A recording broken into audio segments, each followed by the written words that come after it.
All right, we are live yet again with the Keeg Live, your bi-weekly show. Used to be weekly, now it's bi-weekly to get the most out of the episode. I'm your host, Dimitri Pereira. Every time on the Keeg Live, we talk about a different subject. Today, we are talking about Star Trek, and I have brought my two lovely Trek experts. Is I forget who said that earlier. I think it was Gil. Yeah. Trek experts in to talk about Star Trek.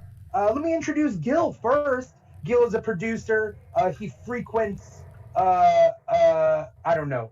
You tell me, Gil. Gil Barron, everybody. What do I frequent? I don't know. Yeah, what do you frequent? I'm a producer of live comedy around town.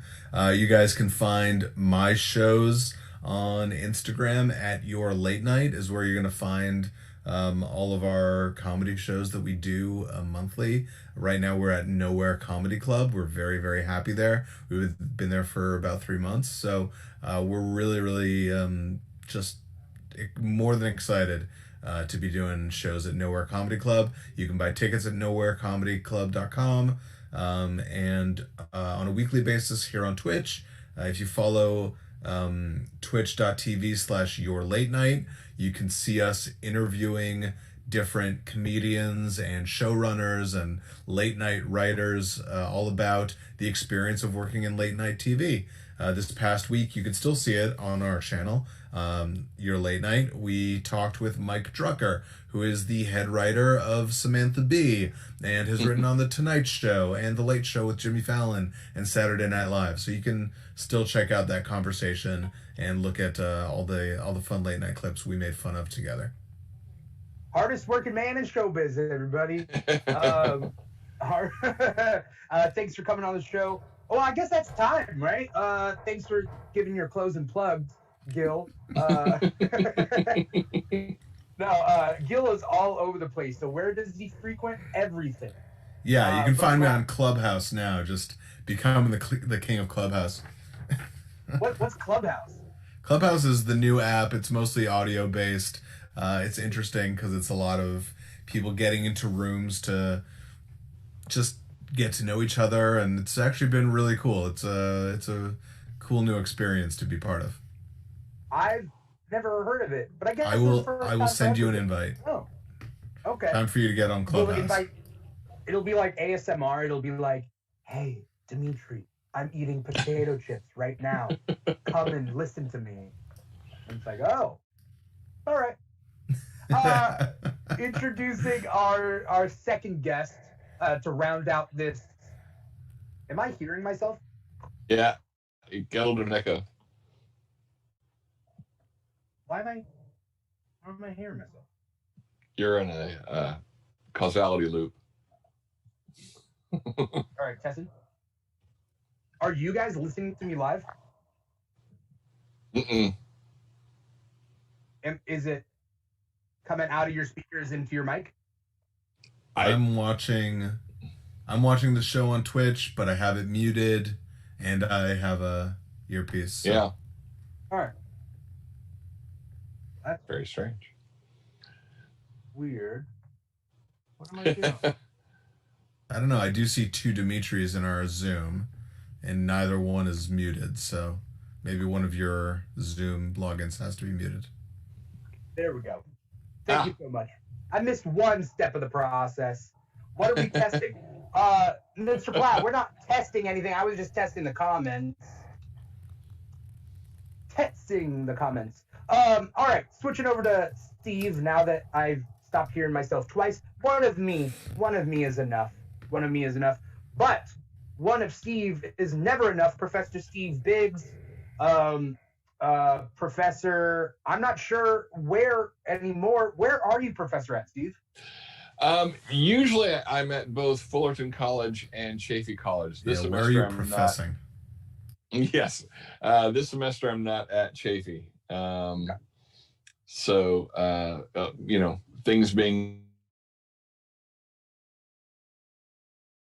just don't have a class. Yeah. So yeah, but normally both of those two places. Yeah. I'm glad that I got both of you here to talk about Star Trek. Gil was asking me, he was like, is something starting up soon? And I'm like, not technically. We did just finish Star Trek Discovery a couple weeks ago, and this is just when I can get that Star Trek episode, this Star Trek episode, scheduled. Mhm. But before we get to like modern Star Trek, I just want to talk to you both about why you're Star Trek fans and your experiences in the past and kind of what brought you into this fandom. Because I'm going to be honest. For a second. Be nice for once in your whole life. It's Finally be nice. honest. It's not going to be nice, but it has a happy ending, which is like I grew up not liking Star Trek, and I have to leave. Okay. Yeah, I was a I know. huge geek. I had Yeah. no idea he was a godless communist. It was. But even worse than not liking it, and this is a bad thing. This is definitely a bad thing. And I'm not making light of it. I used to be like, sure, I liked all these geek stuff, but at least I'm not a Trekkie, right? I used to say that. That was me back in the past. You not nerd. Me now. It's not me now, but it's that nerd superiority, right? Every toxic nerd has that, right? Toxic nerds. Every toxic nerd has, my fandom is the best. Their fandom sucks. Look at those nerds over there. I used to say that about Star Trek, and I used to say that about D&D. I'm like, I'm a huge dork, but at least I don't do D&D. And I do both now. I'm really into Star Trek. I'm behind as far. Oh, there we go. We lost Gil. Everybody. I'm right here. I'm right here, baby. Don't you worry. Don't you worry about a thing. He just got fed up. Mr. Plow says this truly is a confessional. Yes. If we were doing this in person, I wouldn't tell you in person because you'll gang up and beat me up. You set phasers to stun, but then I started getting into Star Trek, weirdly enough, with the J.J. Abrams stuff, and then I went back and I watched all that stuff, and I do like Star Trek now. And I would love to changed know my from you. opinions. Yeah. What was it about the J.J. movies that made you key in to Star Trek, and what once you watched sort of prime Star Trek, what was the thing that kept you? Was because I look at the JJ movies and I find them entertaining, and there's a lot of sort of the trappings or kind of aesthetics of it, but it's hard for me to see how someone who got into Star Trek by that could go to Next Generation and still be a fan, because it's just the energy of it is very different, the humor of it is very different. Yeah. Well, okay, so first and foremost, when I heard that the J.J. Abrams movies were coming along, I went back and I watched a little bit of stuff that I could find. So I watched Enterprise. I watched some Next Gen and some Enterprise. I think those were like the two that I watched right before the movie. When the movie came out, then I watched more of everything. I gotta tell you that, the movie's fast-paced, the fast pace of the J.J. Abrams first movie got me hooked, because that's more my speed. And then... No pun intended. I also like alternate futures. I like alternate timelines. So weirdly enough, part of me was, what's this alternate timeline, and what are the differences in this original timeline? So then I went back and I watched the original series, and I'm like, well, Kelvin timeline's this. So, because I love time travel and like that sort of stuff. So then I was like, I can accept the differences because they're alternate timelines. Mm-hmm. And then as I watched more and more, I got used to these characters and who they were. And then I started being like, well, who do I like and who could I play? And then I started like putting myself into it. And I'm like, I want Geordi's visor, like I would love that visor. And then I started watching the movies, the older movies, and some of them I liked and some of them I did not. I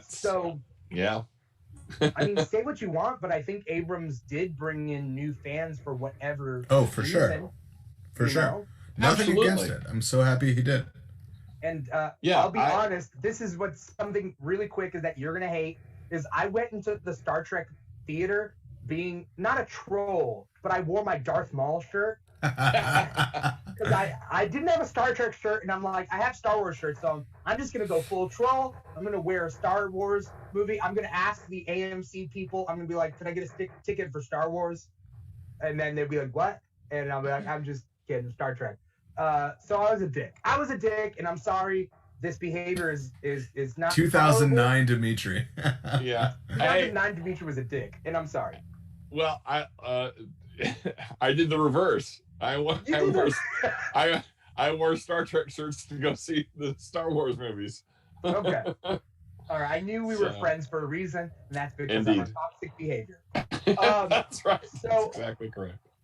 Taking the cam away from me, how did you two get into Star Trek, and like what were your experiences with it? Steve, you want to go first? Yeah, so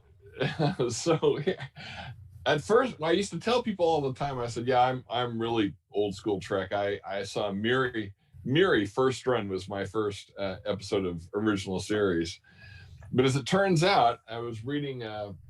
There's a great trilogy of books called These Are the Voyages, and it goes into deep dive about the production of each episode and everything like this. Well, chances are I didn't see the first run of Miri. I probably saw the rerun in the summer because Star Trek was up against Bewitched. And sorry, Bewitched. We did not miss Bewitched. Yes. Did not miss the Bewitched.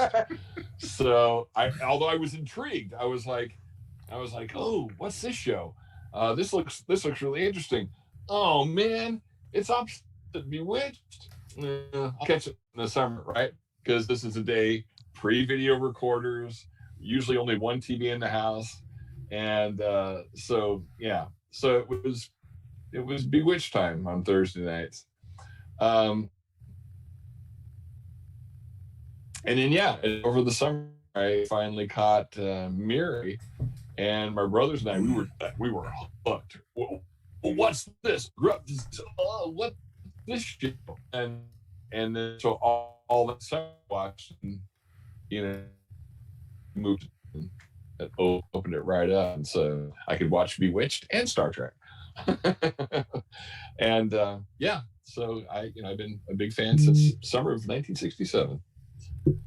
The good old days. Yeah. Originally on a black and white TV too. Oh. So you didn't have the whole Technicolor effect. What was the first time you saw Star Trek in color?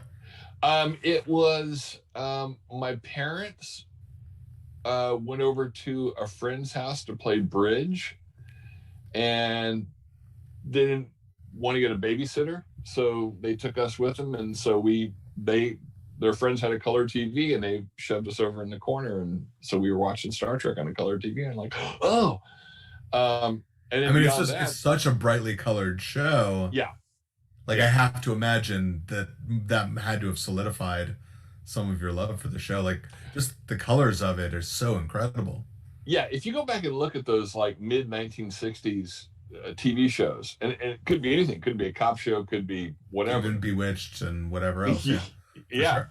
They were all just like, these are in color, but I mean, even things like on back walls, just like a random purple light, shining on a back wall. They really use color a lot in that series. Yeah, but I mean, like I say, every TV show was like that. It could be a cop show, and you'd have like random purple wall. Yeah. So yeah, it was crazy seeing that stuff in color.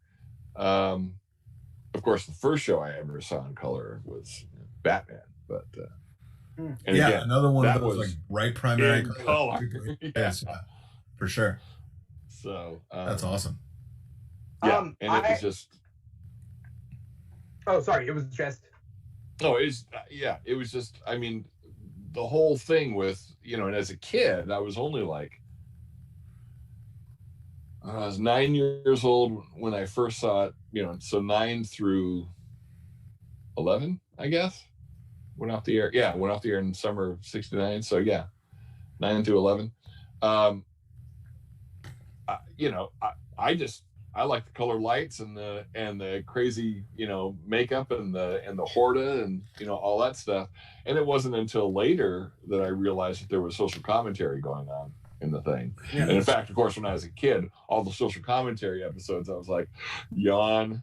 Yeah, for sure. But yeah, there's a species that's half black and half white, and then also half white, half black. So yeah. Don't you understand? You're the same people. What are you saying? He's black on the right side. Nah. I think it's cute though that Steve, your parents were playing bridge and then you were playing bridge, in a way. Indeed. Right? Indeed. Well done. Interesting. Where's my monkey rim shot thing? I think something about the colors in these shows. I think it has to do with saturation, so that you can do both black and white and Technicolor. That's exactly why. Yeah. Yeah, because black and white is all based on saturation, like black and white. Yeah, and you had to know that there was a difference between Captain Kirk's uniform and McCoy and Spock's uniforms, right? Right. Yeah. So I had a similar story, really, to Dimitri, but I was a lot younger. When we were kids, it was still the age of like nerds are bad, right? And when I was a little kid, I was like, well, I don't want to be one of those nerds, right? And I didn't realize I was them. So, and I was about 9 years old when a friend came over and he was sleeping over and he was like, you want to watch Next Generation? You want to watch Star Trek? And I was like, I don't know. And it was some episode. It must have been I know I was 9 years old, so I guess that would have been 1992. So, what is that, season 4? That's probably 7. Yeah. 92? No, season 7 is 94. So I guess it would have been like 5 or 6. And I was just like, okay, I'm hooked. I'm in. I don't know what episode it was. I don't remember. But something about how soothing and organized it was. I think that there was some measure of OCD in my head that was like, everything here is so organized. It's so clean. There's no chaos whatsoever, in Next Generation. And there's something about that to my, young brain, I was like, well, this is something I clearly need in my life. And I didn't know why, but I think nowadays I do relate it to something in terms of OCD, because I remember even as a little kid, like, I needed to make sure my marbles, the ones that looked alike, were over here. Like I was always, doing that kind of stuff and creating patterns and making sure that patterns made sense. So just by virtue of the fact that everyone was in a uniform that told you what their job was,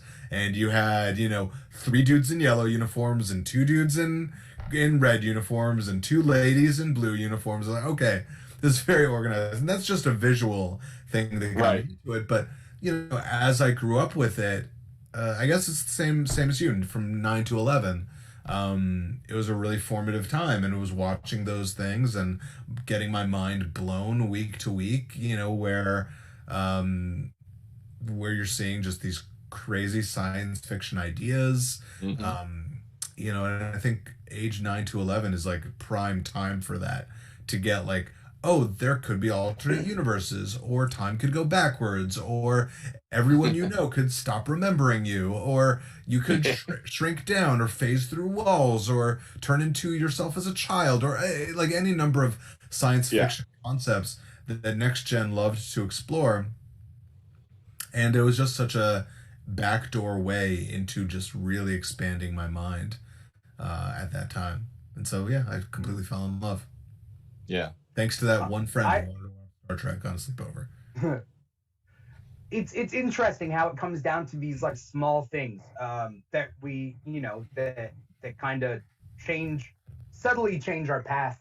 A question for both of you is, now having started watching Star Trek when you were young, that doesn't apply to me because I was already an old man. But how did it affect you growing up? There is also a corollary question for, did you have to hide it also? Did you have to hide your interest in it to get by? But I don't know. How did it shape you guys as individuals? So I should have hidden it. I did not. I ate the whole thing up. I was a huge nerd all through school. I was the geeky kid, tall and skinny. I talk about when I graduated high school, I was 6'2" and like 131 pounds. So I was a beanpole, and I even used to draw pictures of myself standing sideways, and it was just my head, a wavy line, and these giant feet. and so yeah, I was full on, glasses wearing beanpole nerd, and just I ate up almost everything like that. So I wasn't one of the cool kids. I was hanging out with the nerds, and of course I was in drama club and all that kind of stuff in high school, and so it just, I didn't hide it at all. What it did do, the morality of the thing did start to catch up with, because again, Star Trek, the reason it became so popular is because they put it on syndication, and it played every afternoon right around 5:00. And it's just those same 79 episodes in rotation, and you just watch these things over and over. Finally, like I mentioned before, the social commentary and all that kind of stuff started to click in, including some, moral philosophy and all this kind of stuff. And I would say that, some of that stuff is, I even have the book around here somewhere, Everything I Need to Know I Learned from Watching Star Trek. That's, every time, some politician gets up on their high horse about the Constitution or something like that, it's like, dude, sit down. Just show this clip of Kirk reading, "We, the people of the United States, in order to," that's how you read the Constitution. Yeah, you have to read it in her voice for sure. Yeah, you're dry, downward inflecting, I don't really care about this reading of the Constitution is not making it. It's like, all you white Anglo-Saxon Protestants need to sit down and let the Canadian Jew read you the Constitution. Who's the Canadian Jew? Shatner? Shatner is Canadian and Jewish. And, I didn't know. And Nimoy is Jewish as well, yeah. Yeah. Huh. Interesting. Yeah. So... And Nimoy is what, Ohio, Shaker Heights, or something like that? Am I wrong about that? Yeah, I can't remember. He might have been a California guy. I think he might have grown up in California, actually. Yeah. I know Takei did. Yeah. Sort of with a sad history. Yeah. Yeah. Oh yeah.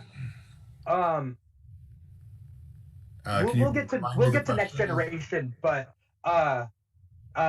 Gil, what were you were gonna say anything about like growing up with Star Trek? Yeah, I mean, it's one of those things. So like once I got into Star Trek, I was like, I guess I'm a science fiction person, and that was definitely a window into, okay, I can be interested in other science fictions. Like that's how I got into comics. I was open to that stuff, and certainly Hitchhiker's Guide. I got into that. I think I read a couple of science fiction novels through junior high school age. But yeah, it just opened me up to like science fiction-y ideas and really enjoying getting my mind blown whenever I could. And yeah, I guess that's generally it. But when I was in high school, I became more of a Deep Space Nine head. Most of my nerdy friends were more on the Star Wars side, I guess, or eventually Lord of the Rings and whatever. So I really didn't have like a Star Trek community until like the world of Facebook and stuff. And then all these people I had known forever like were outed themselves as like longtime Star Trek heads. Like, where have you been all my life? Like, you and I, we grew up at the same time, and I was sitting here like, nobody knows what I love, nobody understands me. Yeah. I think that's a huge thing just about being a geek before internet like started really connecting people, is like growing up as a comic book fan. Like I like my friends weren't too big into comics. They didn't make fun of me for it, which is great, but they just weren't as invested as I am. And by the I way, think the first being a Star Trek head, like, informs the kind of geek I am, right? Yeah. Because I'm a DC more than I'm a Marvel, right? I'm a Star Trek more than I am a Star Wars. I am Beatles more than Rolling Stones, you know? That, like, I'm clearly on the sort of optimistic future, you know, bright, shiny, happy things side of the scale. You know, you're not going to catch me, you know, if given a choice, you're not going to catch me watching an Aliens movie, right? Not because I think they're bad. I think they're fantastic films. But, you know, you're going to see me seeing something that's optimistic and uplifting because that's who I am. That's how I grew up. I was there watching Next Generation. Yeah, I don't mind dystopias every now and then, but boy, am I really tired of them right now. It's like, oh my God, is that every science fiction happening right now? Come on. Steve, tell me if you agree with this. I find and if people don't know, like, my background, I come out of TV and film development. I worked at Comedy Central. I worked in DreamWorks. The thing that I noticed over the last decade, maybe 2 decades, in all feature film science fiction is the story structure of all of these ideas of every science fiction movie is 20 minutes of explaining to you how the world works and then an hour of running away. The structure is always chase scene, and then at the end a very fast wrap up kind of twist, right? And even the good ones, even Children of Men, even Looper, even, you know, every one of these ideas, they all have that same structure of like, let's give you 5 to 10 minutes of explaining how this world works, and then our main characters are going to be running away for the next hour. And then it's a road trip. Yeah, it's some version of a road trip. It's there's that, and then and again, I would say Annihilation really fits into that, Mr. Plow. I definitely think Annihilation fits into that mode. Yeah, but at least that one, there's also like an additional mystery that they're trying to solve, which I found fast, like, what is going on here, you know, kind of thing. And then when you do, when it all kind of starts to come together, it's like, this is right on the border of being very sort of Lovecraftian. It's like, there's like soul devouring stuff going on here, potentially soul devouring stuff.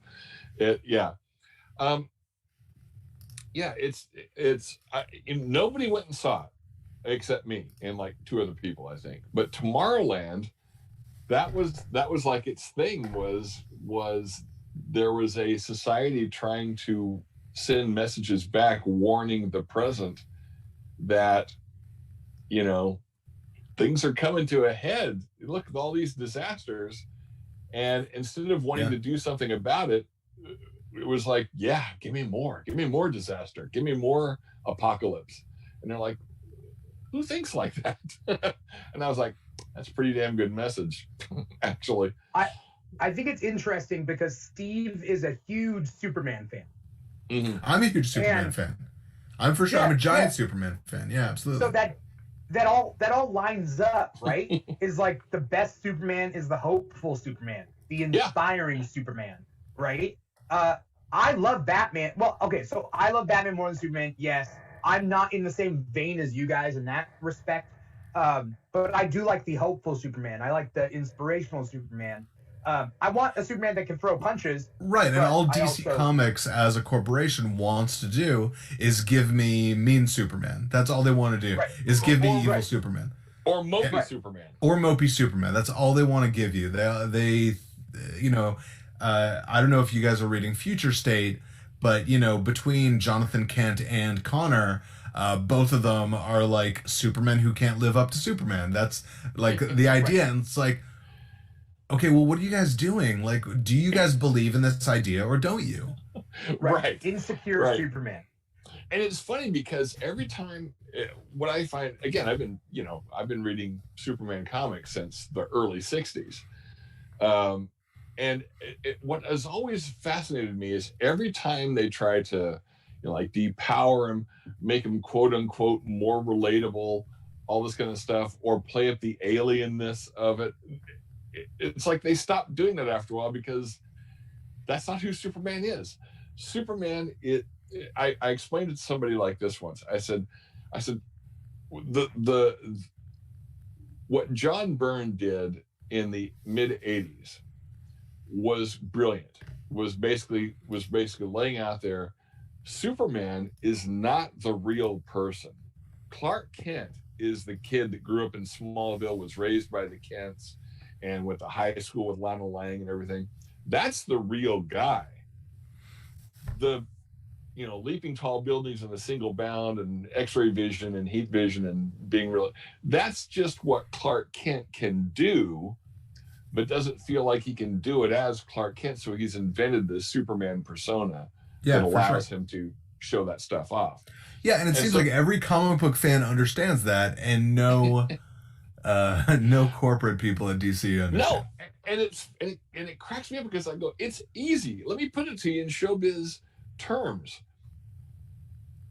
Superman is, what if Jimmy Stewart in Mr. Smith Goes to Washington could leap tall buildings in a single bound? That's who the character is. You think the corporate execs are all about Mr. Smith Goes to Washington? No. No, like out of all the references, or then I would, Superman is and I'm trying it's hard. It's hard to think of something so upbeat nowadays. Well, right? He's a Tom Hanks character who can leap tall buildings in a single bound. Yeah, exactly. Or even Captain America. Like we see it. That's the one. Why? Look, here is a guy with those, sort of golden age, values, and he's one of the most popular movie characters out right now. Right, but the Disney executives, or at least the people at Marvel, they're like, oh, there's an excuse there. You can say, well, this guy's a man out of time. No matter what you would do with him, he's a man out of time. And theoretically, Richard Donner did the same thing. Like the way that he presented Smallville in those movies was a very 30s and 40s kind of out of a Norman Rockwell painting kind of place. And there's no reason you couldn't still give those visual signifiers. You don't have to have weirdly Nietzschean, Pa Kent being like, maybe you shouldn't have saved those kids or whatever. Yeah. We're getting way off topic. We are, but it goes back to bring it back in. Dimitri and I have talked about this before, and then we'll go back to the Star Trek. The difference between the current Marvel movies and the Warner Brothers movies that are based on DC projects are, Marvel Studios was started by comic geeks, and I've been doing a rewatch of the Marvel movies, and they have a creative, almost parliament, right? Yes, that exists there, that's made up of comic book guys. Brian Michael Bendis, I forget who the other ones, but very famous. I think was part of it. Yeah. And Warner Brothers is run by entertainment lawyers. Who knows if they've even read a comic book? They're looking at the bottom line, and they want to know, okay, so Batman's making a lot of money. What else we got that's like Batman? Well, there's Superman. And I go, right, so he's like Batman, but he can fly, right? I go, well, no, he's really hopeful. No, we need him dark and gritty. Right. No, you don't. An interesting point that Mr. Plow makes in the comments is that when you make Superman dark, you rob his villains of the potency of their archetype. So Mr. Plow was saying dark Superman makes Lex a hero. You know? It also makes him make sense, right? If it's dark Superman who is just unleashing his power, then Lex makes sense. Then we're just going to side with Lex, right? Right. Like in the Man of Steel universe, Superman's just a dick, and he topples buildings, and I get it. It was the start of his career, but and he's like, I can't believe people judge me for this. Like the entirety of Batman versus Superman is like, they don't get me. Yeah, like it's like, well, and again, Zack Snyder. It's so hard to be the man who wears the crown, and you're like, Superman doesn't think he has a crown. He doesn't think he has a crown. Superman does not think alien. Exactly. Superman doesn't think he's above humanity in any way. No, he's just a guy. That's right. That, by the way, a hero is a man who does what he can. Yeah, who, by the way, can fly and bend steel in his bare hands. But other than that, he's just this farm boy from Kansas. Right. Because no. Okay. Okay. We have a Superman episode on the books. So. All right. Well, invite us both back. We're gonna yell and rant and rave. I literally have a list I made of like 20 evil Supermen that DC has created over the last 20 years. Like they constantly try. I don't know if I've ever. Did I see I'm that? sure I've posted it. Yeah. Because they constantly are trying to be like, Superman but a dick. What about Superman from another world who's a dick? What about Superman where Lois has died and he has become a dick? Like they do constantly, and there's so many Superman bad guys that are just Superman but an asshole. Yeah, right. Yeah. Bringing it back because I wanted to. Let's bring it back. Because I'm trying to tie in the Star Trek optimism into Superman optimism is kind of where we went, and then bringing it back here. The first series, the original series was very optimistic with philosophical lessons and whatnot. That's the one that you started with, right? Obviously, Steve, right? Yeah. And I was as skeptical as anyone when they were talking about doing Next Generation. I was like, I think they're trying to catch lightning in a bottle. I'm going to be there because it's brand new Star Trek, but this is not Kirk, Spock, and McCoy. I don't know about this. And it was like,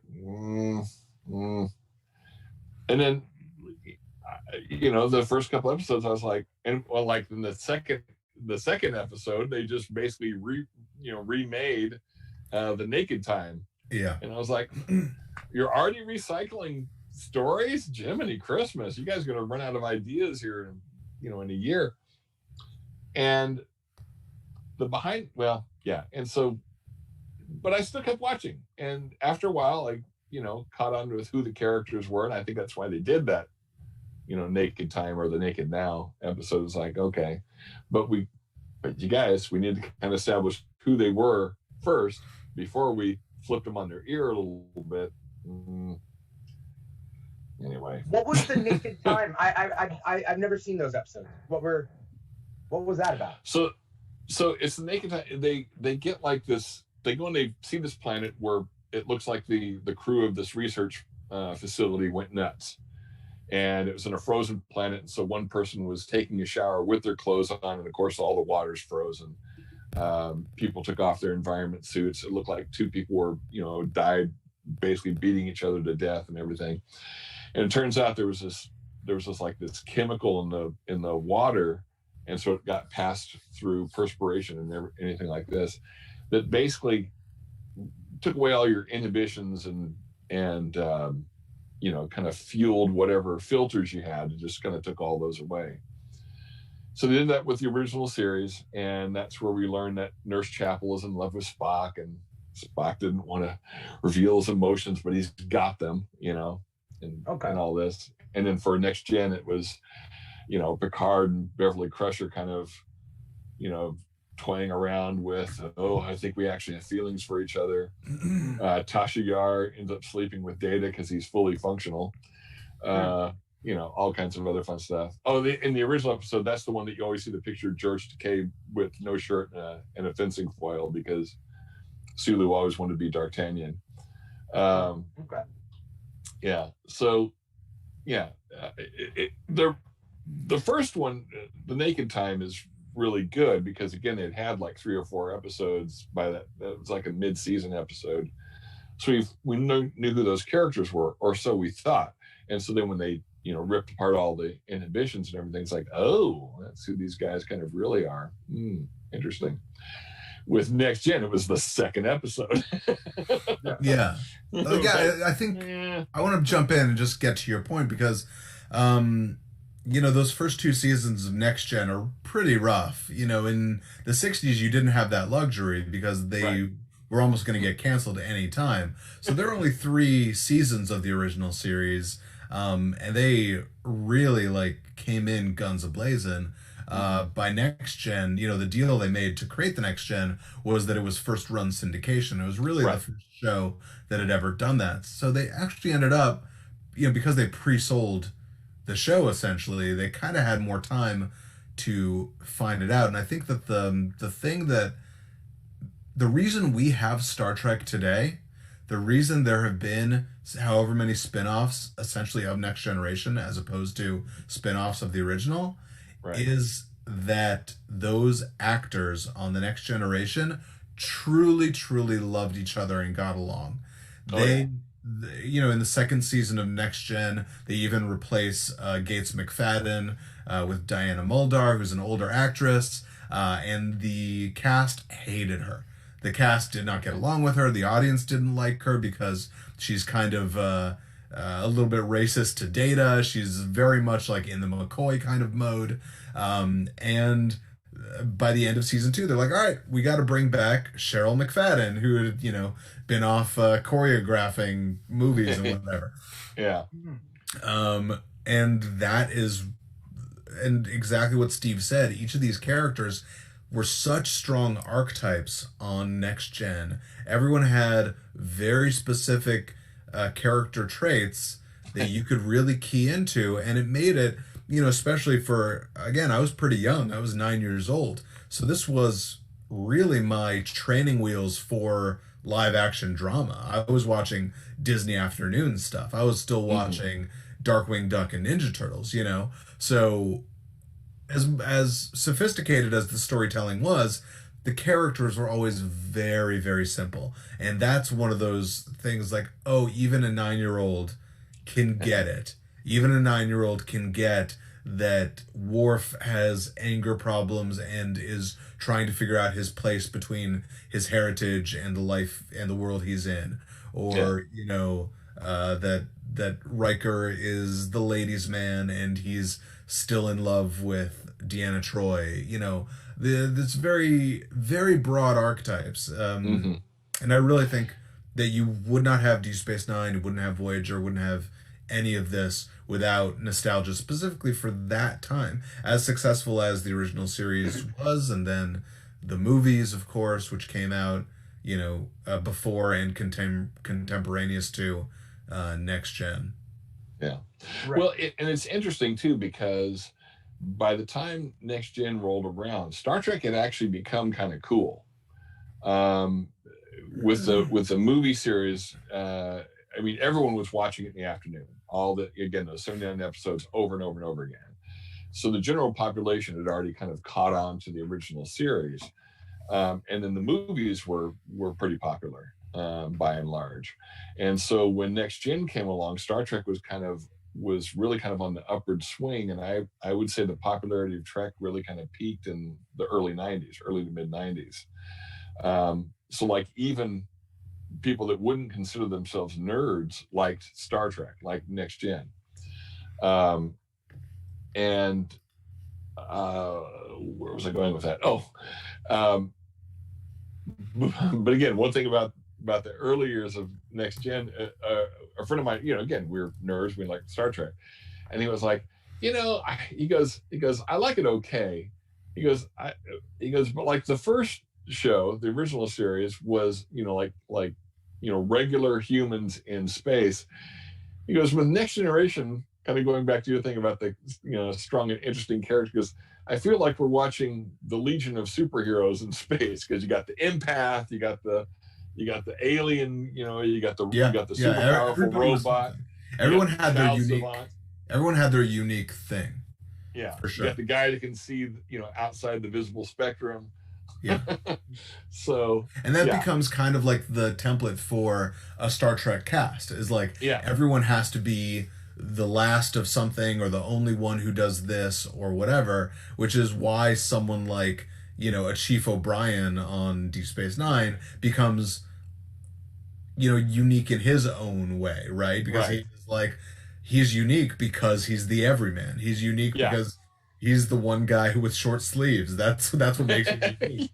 He's the one guy who has like 3/4 sleeves because he's going to get in there and get his hands dirty. Right. Right. Yeah, that's the thing. I've been doing a Deep Space Nine rewatch. So good, right? And it really is. It was so funny because when it was first on, my whole thing was, I'm in my 30s when that thing came on, and I was like, well, it's okay, but it's not really Star Trek because we're not going anywhere. Right. And it's not as good as Deep Space Nine, or not good as Next Generation. But then as I became as the lore deepens, yeah. Yeah. Well, like I missed a couple of seasons in the middle of Deep Space Nine's run, or at least I was only catching it on a spotty basis. And so that's one of the reasons I'm doing a rewatch. But when I got hired at Star Trek Next Generation, well, as you can see behind me, that whole attraction was sort of based on Deep Space Nine. It was the Deep Space Nine promenade and Quark's bar and everything. And of course, they were really getting into the Klingon lore and going into the Dominion War thing on that show. And so then I started watching it again on a more regular basis, and became a much bigger fan when I sort of caught up with it than when it first started. And so so I always tell people, I became a late fan of Deep Space Nine because it was okay. And I it's still the Bajoran spiritualism stuff in it. Even on this rewatch, I'm just like, yeah, that's a little boring, but it goes somewhere, which is the good thing. It's not. It's they don't drop it. They stick with it, and it ends up being satisfying in the end because it ends up being more about politics than it is about spirituality. Right? It's really about demagogues and people who use religion for their own means. People who are sort of, who fake piety. Yeah. That's what it's about. That's what the storyline is about. So, having someone like, oh God, what was her name? Nurse Ratched, who plays Kai Wynn. Yeah, what's her name? Louise Fletcher. Yeah, Louise Fletcher. Yeah. I mean, a queen of an actor, like just a master actor, just incredible, right? And just plays all of the tonalities of what Kai Wynn is so incredibly well. It's just it blows me away every single time. Yeah. On this rewatch, I was really noticing that veneer of civility, of piety is just, it's wafer thin. It's so thin, yes. And yet, again, we see those kind of people all the time, and it's just, you're just sitting there going, you're like a lizard person. You put on this air of spirituality or piety and everything, but you can just tell in your eyes that you're just dead inside. I mean, she's the Ted Cruz of the Alpha Quadrant, right? Yeah. And I think, so the thing that draws me to Deep Space Nine over and over and over again, the thing that keeps drawing me back to it, and I understand, the older fans when it came out, I completely understand the ideas of like, it's not Star Trek, they're not going anywhere, they're not discovering things, it's not that week-to-week morality play. It's more of a long game, right? What I love about it is that it does what the Star Wars novels did. And people who liked Star Wars novels in the 80s and 90s, what is it they referred to it as, Dimitri? It's the expanded universe, right? Expanded universe, yeah. Expanded universe. And so what it's doing is, so we have this, every time we see a Star Wars movie, we're seeing the one story we have to see, right? We're seeing, they've got to blow up this thing, or they've got this individual mission. But people are living in this universe. Right. One way or another, there are people living there. There are Wookiees and there are whatevers, and Star Trek is the same kind of thing, is that you had there's this idea in improv where you hear a lot of like, okay, well, why are we seeing this scene? Like, why are we seeing, why is this scene so important that we have to see this, right? Why did we get to this today? And it's the same idea in television writing too, right? Is like, we're not going to just watch the episode where someone has to get their taxes in on time and submit their submit their expense reports and shit. But you do, so every time you tune into an episode, something big has to be happening, right? And at least part of Deep Space Nine was the getting in the expense reports. It was at least part of it was, okay, well, we know these really broad strokes about Klingons. We know what their military looks like. We kind of know that they value war above all else. What does it look like when someone isn't like that? When you have a Klingon who doesn't value that? What does it look like when you have a Cardassian who isn't an allegory for North Korea, right? Right. Or you're doing the John le Carré Tinker Tailor thing where literally a former spy becomes a tailor, and so those are the things that made Deep Space Nine really, really special to me. Was the idea of like, the whole thing about Star Trek is every week we're stopping in here, we're going to do a morality play, and we're going to zoom off at ludicrous speed, right? Deep Space Nine was, we're going to stick around for a while. We're going to see what happens next. It's almost, do you guys remember Charlie Wilson's War? The ending line of that, or the I never saw it. The line really in there, good. Yeah, the line in there is that the guy from the State Department is like, we'll see. That's the answer to everything, is we'll see. We can make a deal with the Afghanis now, but we'll see what happens next. We don't know. We'll see. And that was I think the undercurrent of everything in Deep Space Nine was like, we're going to stay here. We're going to see what happens next. And it might not go like we think it's going to go. But, and I think that's part of why I'm really enjoying Lower Decks as well, because they built into the series the idea of like, we are the second contact ship. After the Enterprise comes and makes first contact and has the adventure, we're the guys who follow up and make sure that the paperwork is signed, right? Yeah, exactly. And like, in a theoretical bureaucracy like the Federation would have to be, there does have to be that follow-up. And the books I ended up enjoying for Deep Space Nine were all the ones that were like, let's stop in on Andoria and see what it looks like, because they have pairings of 4 in their bond groups, right?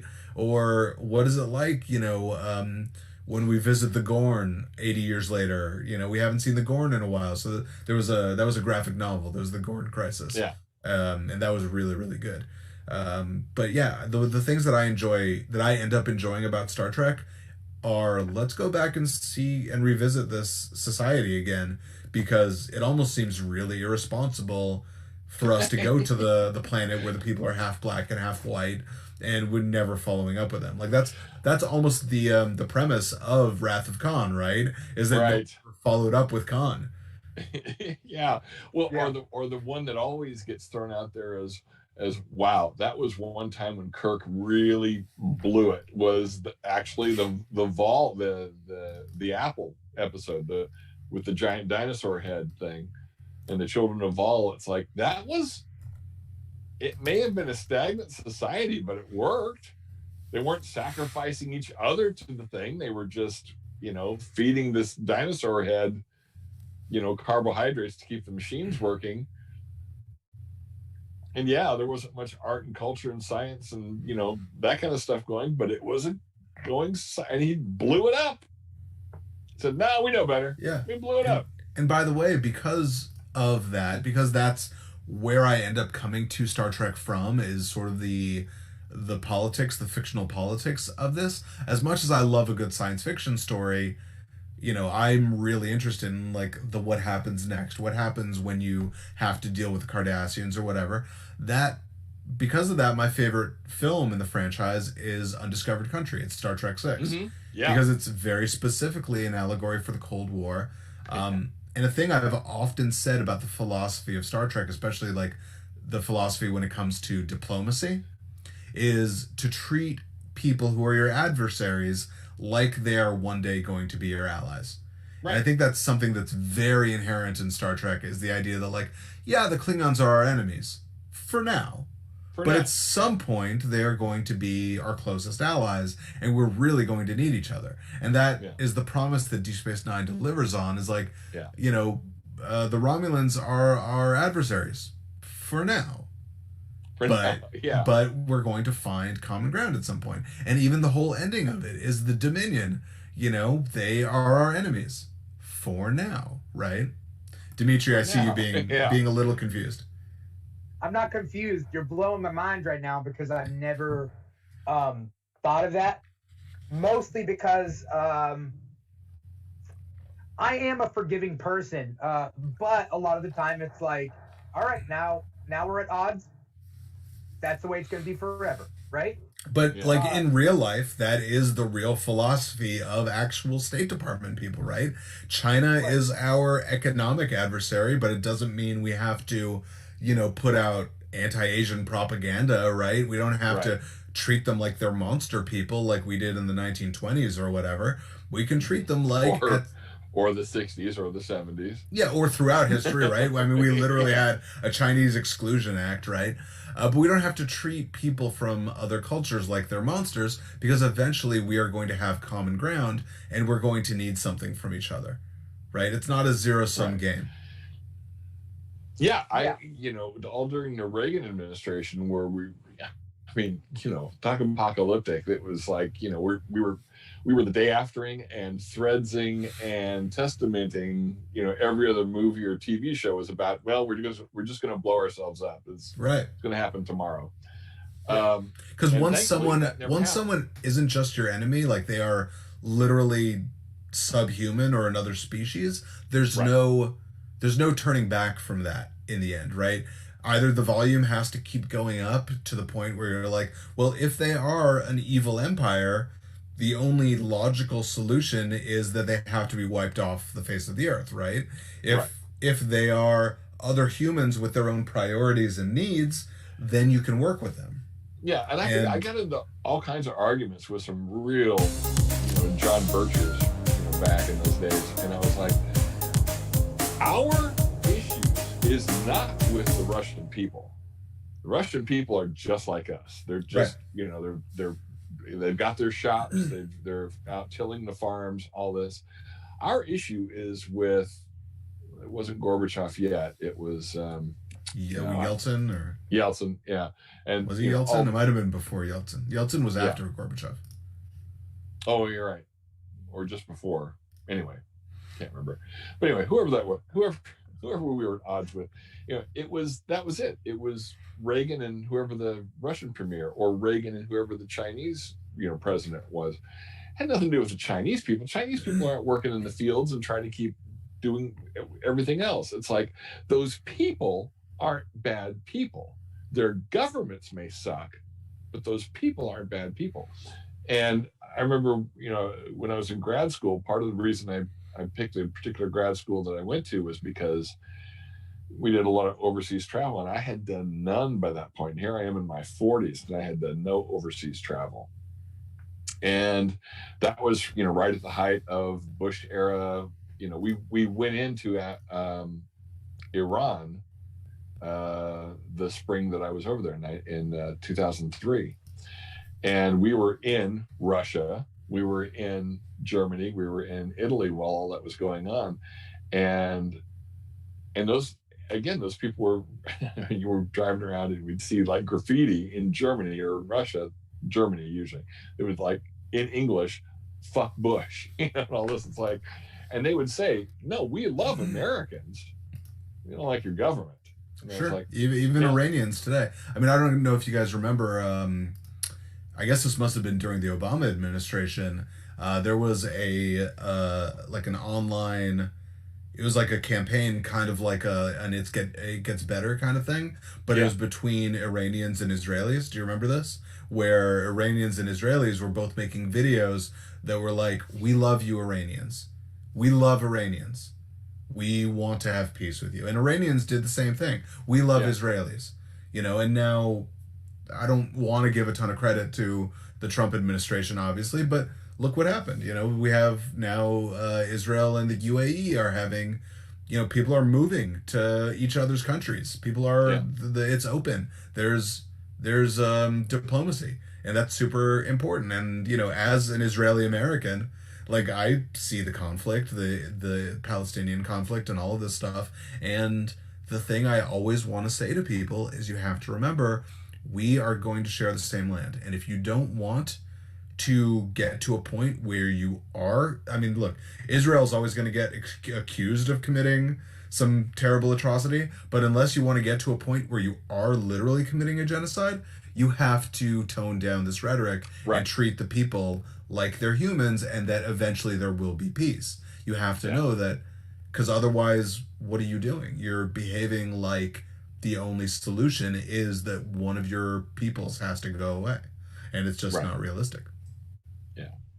Do you guys feel? Sorry, real quick. Well, not real quick. I mean, it's getting back on track. Do you guys feel like Star Trek fan? No, it's hard. I can't generalize this, but like, how do I put this? Star Trek helps people critically think. I do. Yeah. Because you're seeing examples of it. You're seeing examples of people working through these ideas. It's not, it's not, there's a mission and I have to shoot my way through and that's the story, and the story is just about their personal whatever. When you're looking specifically at Next Generation and Deep Space Nine and the original series, you really are watching people work out morality plays and discuss moral philosophy. A lot of what we were just talking about, I got my first taste of those ideas through Star Trek. There's an episode of the original series which is, a private little war, which is basically, it's set on another planet, but it's really about Vietnam. And I think McCoy confronts Kirk about this. He goes, so what? We give, the Klingons give them muskets, so we give them, repeating rifles, and Kirk's like, yes, and until we get the balance of power, we keep escalating. He goes, well, then who suffers for that? Something along those lines. It's like, yeah, here's this planet, they're doing their own thing. You got these two superpowers using that planet, that country, as a proxy war. And basically as a pawn. And it's like, these people want to have nothing to do with that, and they, through no fault of their own, get caught in between these two superpowers going at it. Those moral lessons and stuff, I mean, I get it from Star Trek. What were my morality plays? Star Trek, Superman, 60s era Superman, and Batman, really. It's there to teach you how to be a person. Because at some point you have to go out there and be a person. The good stories, right? Like Star Trek and the good comics. There are comics that are just, whatever. But like, it's the good, thoughtful ones, the ones that are thought out with good writers that propose this, right? I still think it's interesting when there's Star Trek. I'm sure Steve knows, when there's Star Trek fans who don't understand the parallels between real life and. I don't understand. Look, I already don't understand conservative philosophy, but I even less so understand conservative Star Trek fans or conservative, comic book fans. Like, I don't really get it, but it's not for me to understand. Sorry, Steve. Do you guys on that? Yeah, I think I've talked to Dimitri about this before. I have dropped a couple of Facebook pages. There was one in particular called Old Guys That Like Old Comics, and I just finally had to drop it because of their back in my dayism. And it's like, what you're yearning for and is back in my day we could be casually racist and misogynistic and nobody gave a damn. It's like, well, guess what, it's 2021, and how did you read exactly the same comics I read and still think that what you just said was okay? Right. How did you read something like Legion of Superheroes. Yeah. Right. That is so Or much X-Men. about. Yeah, that is all about multiculturalism and loving your fellow neighbor and loving someone who's different from you. Yeah, And or- the lesson you came away with was still a conservative kind of philosophy. I don't understand. Yeah. And all the the cry of go woke, go broke. And it's like, I've never How- seen it. I don't know what that even means. Go. You mean they're going to boycott? Yeah, or look, the classic one has been Supergirl, the TV show. They're pushing a political agenda, blah blah blah. Go woke and go broke, because they keep talking about how that show's gonna get canceled and all this kind of stuff. And of And it course, never does. No, it never does. Well, this is its last season, but it they is are the last season. Yeah, but it's but mostly not by- because Which one? Supergirl? Supergirl. Yeah, But it's Supergirl. mostly because Melissa Benoist is going to be a mom. Yeah. And she wants to go and have raise a family. As we Has nothing as to we do with them segue canceling it. as we segue from this, though, I love to talk about this stuff. I just feel like throwing a grenade and walking away right now. Not from this, but anyway, because I'm on TikTok a lot and I'm listening to what like Gen Z people, and I don't want to call them kids, but it's like Gen Z kids are talking, and like That's the okay. I'm comments, old. I'll and do it. They're kids. I read the comments and stuff, and they're very inclusive, and they're doing things better, and like we can all learn from each other and that sort of thing. But I think what's funny is when people say, "Oh yeah, Superman would be a Trump supporter," and No. it makes no sense. That doesn't make any sense. No. Mr. Plow was talking about mental gymnastics in the chat, and it makes no sense. I could because they're like, see that with regards to Kansas. Batman. Maybe I think Batman does have an inherent conservatism to the idea, but but not Superman is a liberal. Superman is absolutely a liberal. I don't care that he's from Kansas. It doesn't matter. Like his philosophy is very, very humanistic and very liberal. Yeah. Right. Yeah. Absolutely. So I just felt like throwing out that grenade that somebody said that I thought was ridiculous. Well, somebody And- said something dumb. Welcome to the. Yeah. Sorry Yeah, to break same it to you. Yeah, same with Star Wars. It's like Star Wars fans who don't understand what the Empire is, and like, okay, so moving on. Or my other favorite thing you guys is all the I can't remember if they're actually policemen or they're militia guys who put the Punisher thing on their Oh, it's black both. vest. It's policemen and militia guys. And you're like, Yeah, they just don't that- get it. that's Yeah. You realize that's a cautionary tale, right? Right. Because even in the comics, they had to write it in where Punisher takes the decal off of the police car and rips it up, and he says, "You should not be idolizing me, right? You're like if you go out of line, I'm coming for you, right? Yeah. I do not. You're not part of my team." He says, "There's a man out there who would need you. Is Captain America. That's who you should idolize." Idolize. Yeah. You should idolize Captain America, not the Punisher. So yes, I'm of the stance that if you're a cop, you should not be idolizing Punisher. You should Mr. be Plow idolizing- disagrees with me that Batman would be conservative. I could be wrong. I'm happy to argue with this all day. Yeah. I'm very happy to be wrong on this fact. My I basis think for you that. are wrong with that, but Frank Miller's Batman is conservative. Like, Sure, there are yeah. iterations of Batman that are conservative, but I think that the general comments aren't. I'm happy to That's be a whole wrong. different topic. Sure. That's a whole different thing. What I do want to get into is current shows and that sort of thing. But before we do, I need to run out, and I'll come back in a minute. If you guys want to continue talking about whatever. Yeah, Steve, what do you want to talk about? I don't know. I think Frank Miller's version of Superman is conservative. Oh, clearly, yeah. He's clearly like based on Reagan in terms of face. He sort of represents a fascistic kind of like a nanny state, like a 1984 kind of like surveillance state. I think that's and really very much a bad reading of Superman. Did you get to read Frank Miller's Superman Year One that came out last year? Um, John Romita Jr. Yeah. Drew it. yeah. I thought it was so terrible. I hated it. What did you I think? thought it was interesting.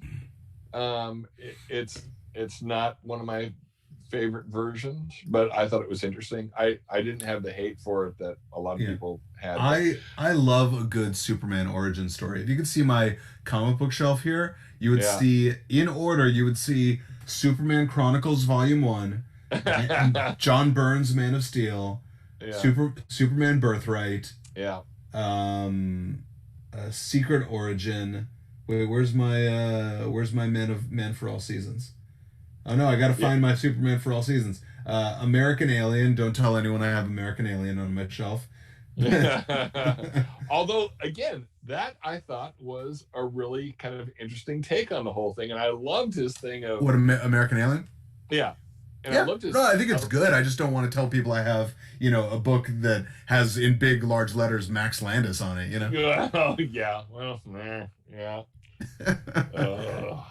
Why can't people just be regular people anyway? Why can't people be better? Sure.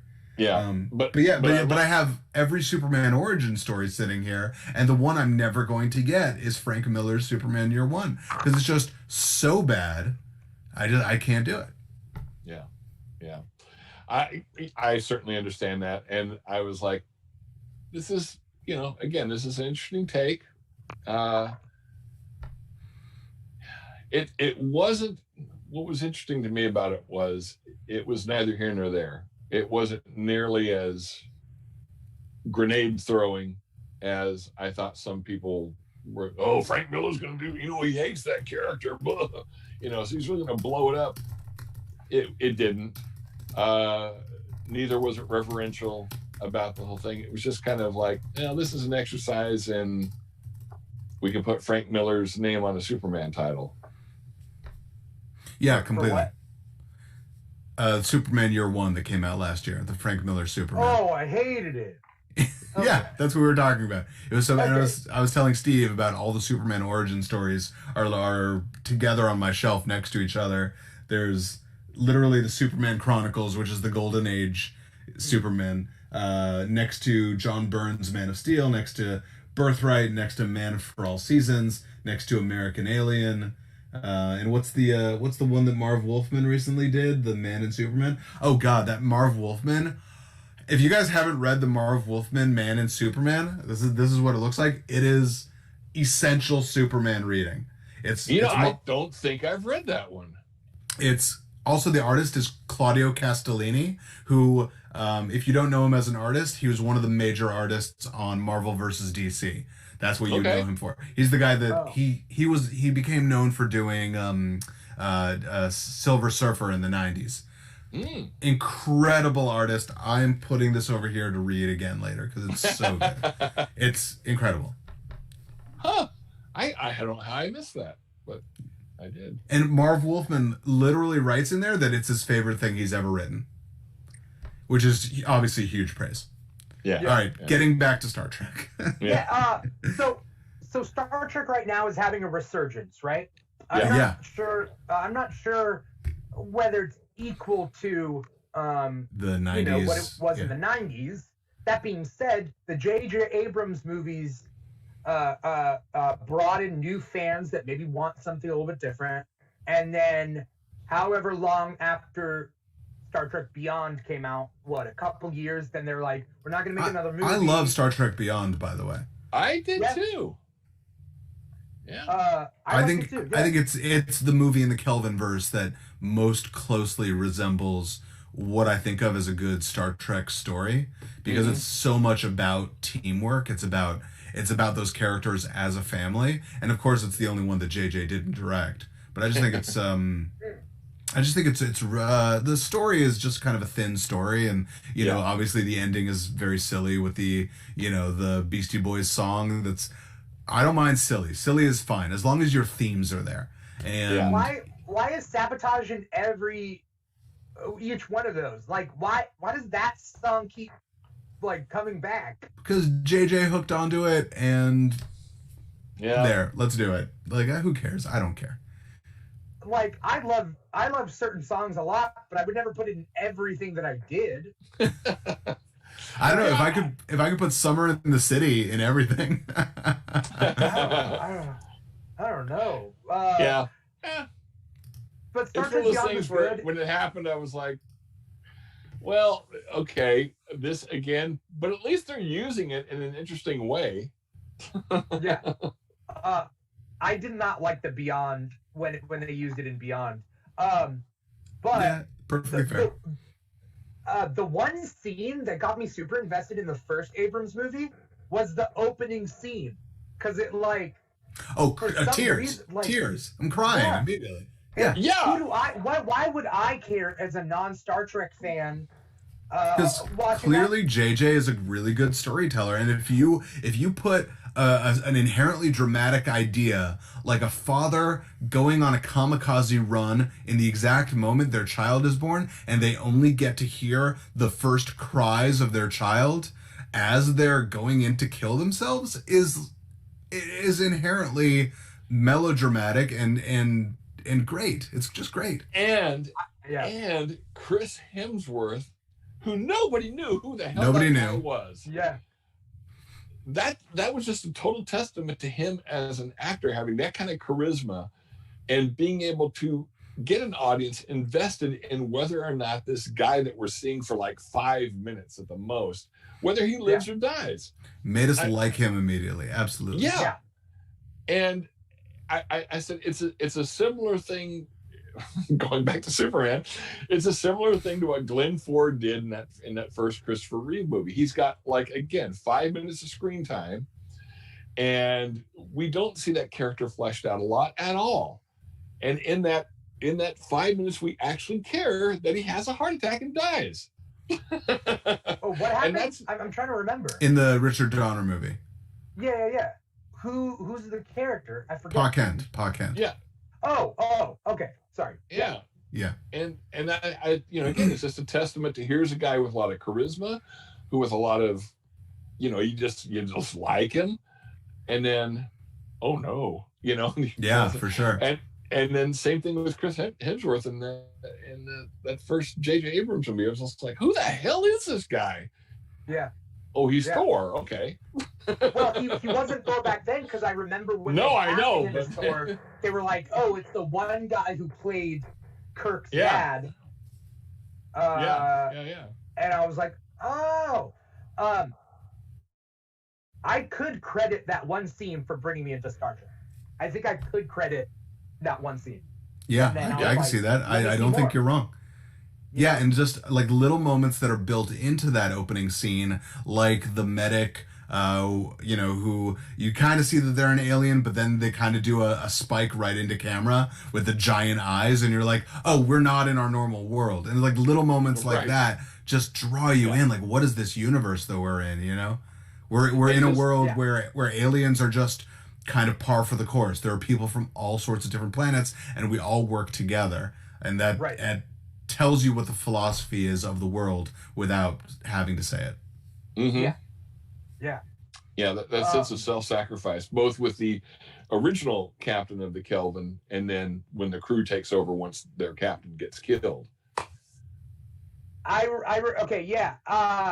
was also a big thing for me. Was I like seeing diverse science fiction, and so when I watched that beginning scene, the original captain of the Enterprise, I forget his name, but it was the Kelvin. It was the USS Kelvin. Yeah. But yeah, that guy was in a few things during those couple of years. So yeah, he was the bad guy in the first Iron Man. He was like one of the terrorists, and he definitely showed up a few other places. But it was also great to have a guy like that.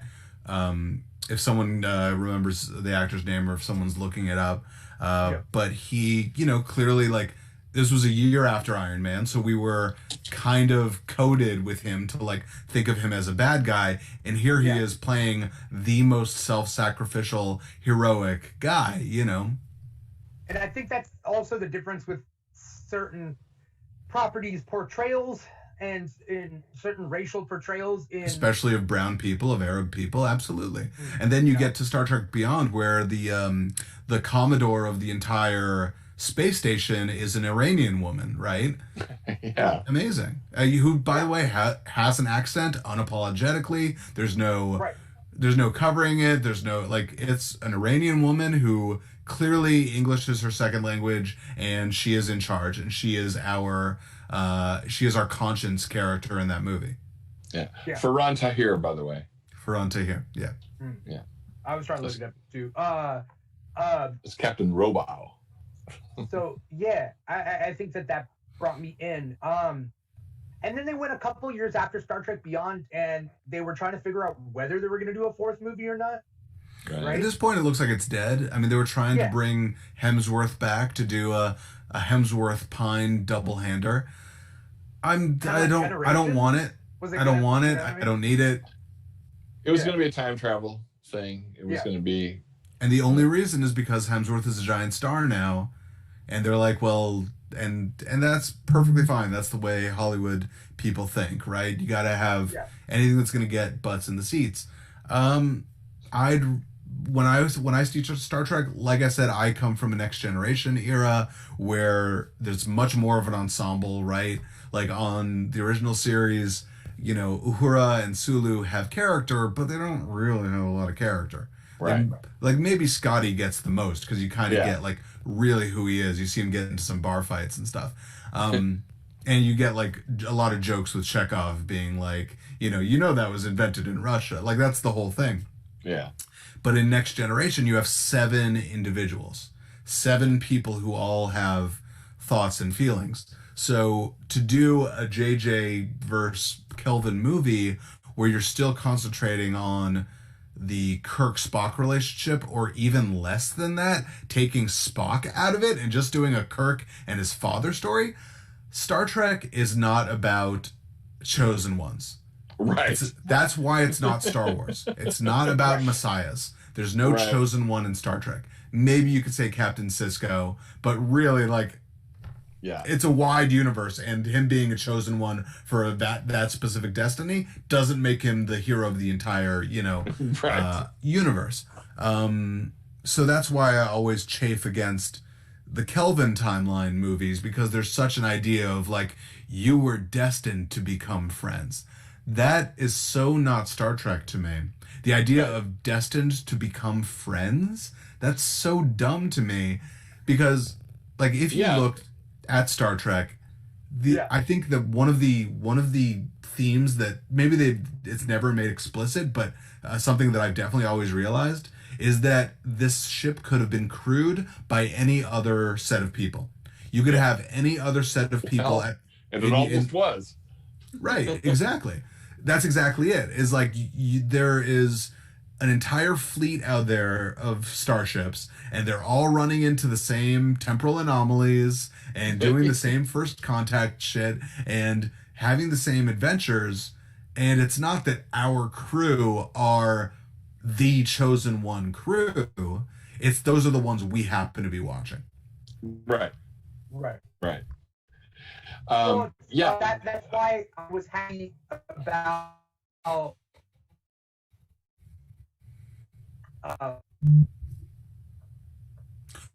what were you happy about, Dimitri?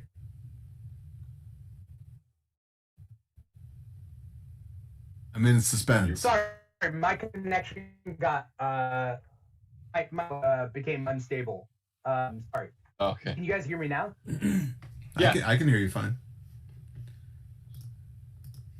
Okay, wait. It's fixing itself, maybe. Can you hear us? Well, no, what I was going to say while you're... Yeah, I can hear you guys. Can you guys hear me?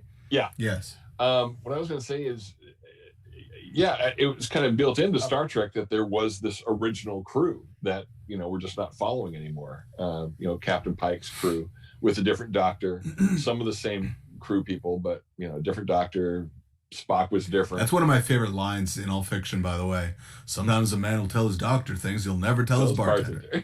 Or he'll tell his bartender things he'll never tell his doctor. Yeah. One of the best lines. Yeah. So. Dimitri, are you still there? Dimitri, are you up and running?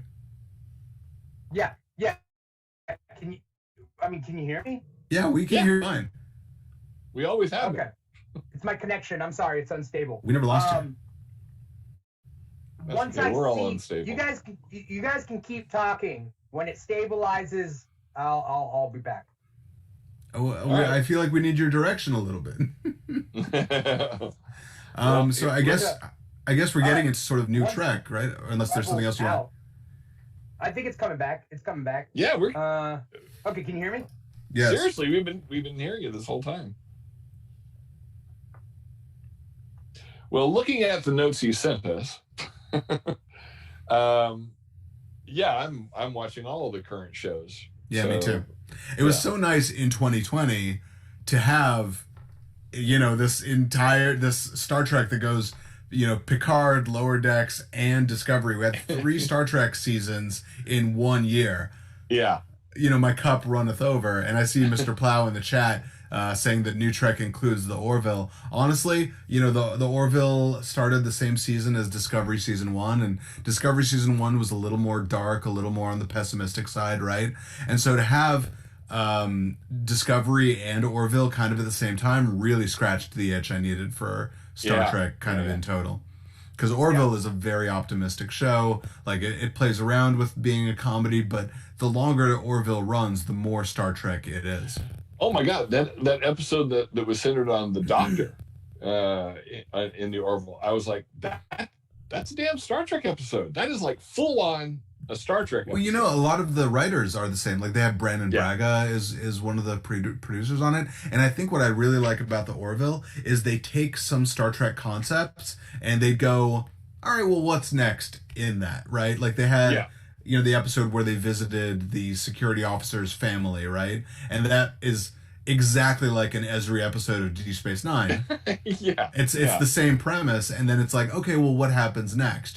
Let's spend a little more time there. And I think Robert Picardo plays her father in that. Mm-hmm. So many great Star Trek cameos have been coming up in the Orville. I love it. Yeah. And Frakes directing a few episodes too. So yeah, for sure. I want Orville to come back. It's been gone for so long. It's going to be on Hulu. The 3rd season's supposed to be on Hulu, I thought. Yeah, it got held up by COVID, just like everything else. They were about to go into production, and then boom. I think that's the last one, as far as I know. As far as I know, that's supposed to be the last season. Yeah. Oh. But, Star Trek only got 3. That's what I always say. Whenever someone's favorite show makes it to 4 seasons and then gets canceled, remember, Trek only got 3. Yeah. Firefly only got most of 1. Yeah. And a movie, though. Because they didn't release it all on TV, right? Right. That's crazy. But how are you guys feeling about the direction of Discovery right now? Now that we've had 3 seasons to let it... I mean, it's breathing, right? This last season, I thought, was the most Star Trek that Discovery's gotten. And I think going forward, if they do really make it about rebuilding the Federation, that rebuilding the Federation was actually an idea that I would have pitched after after Voyager, right? Because Voyager's coming back to an Alpha Quadrant that is not like the Alpha Quadrant that they left, right? They're coming to a post-Dominion War Alpha Quadrant. And I thought a show that would take place after Voyager really should be about the rebuilding. That's a lot of what the Star Trek novels over the last 20 years have been. A lot of stuff about rebuilding Cardassia and stuff like that. And I agree with you. I think, what's so weird about Star Trek to me, especially in this world where clearly they want to make Star Trek a little more like Star Wars, just kind of across the board. They see how Star Wars gets big attention and makes just a little bit more money. And they want to figure out any way to do that. And usually they do that by adding in more action scenes, some characters that are a little roguish, a little Han Solo-ish, right? Adding things like Destiny into Star Trek, all of those kind of things that just aren't inherently Star Trek. But you have literally a 4 years of a war.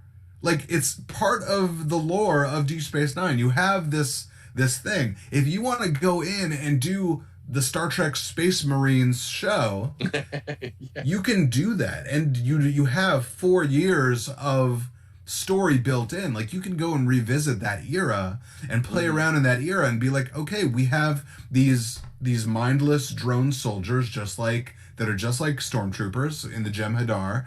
You have all sorts of intrigue you can have. The war takes up the entire quadrant. Yeah. That's a lot of space and a lot of different missions a character could go on. You could create the story where there are, the Maquis, who are sort of the space rebels, a little bit Han Solo-ish, and follow the adventures of the Maquis during the Dominion War, or create a ship of cadets, or create a ship of this or a ship of that. Yeah. Yeah. It's such a weird thing to me that they just ignore that era. Yeah. Yeah, go ahead.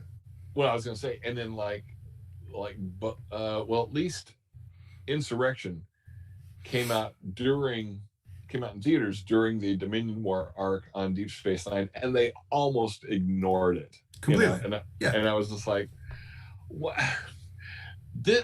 For a Star Trek movie where you still have a lot of people watching Deep Space Nine, this should be about, hey, what's the Enterprise doing during the Dominion War? Yeah. Right, and all they decide to do is do space fucking tickets. Around.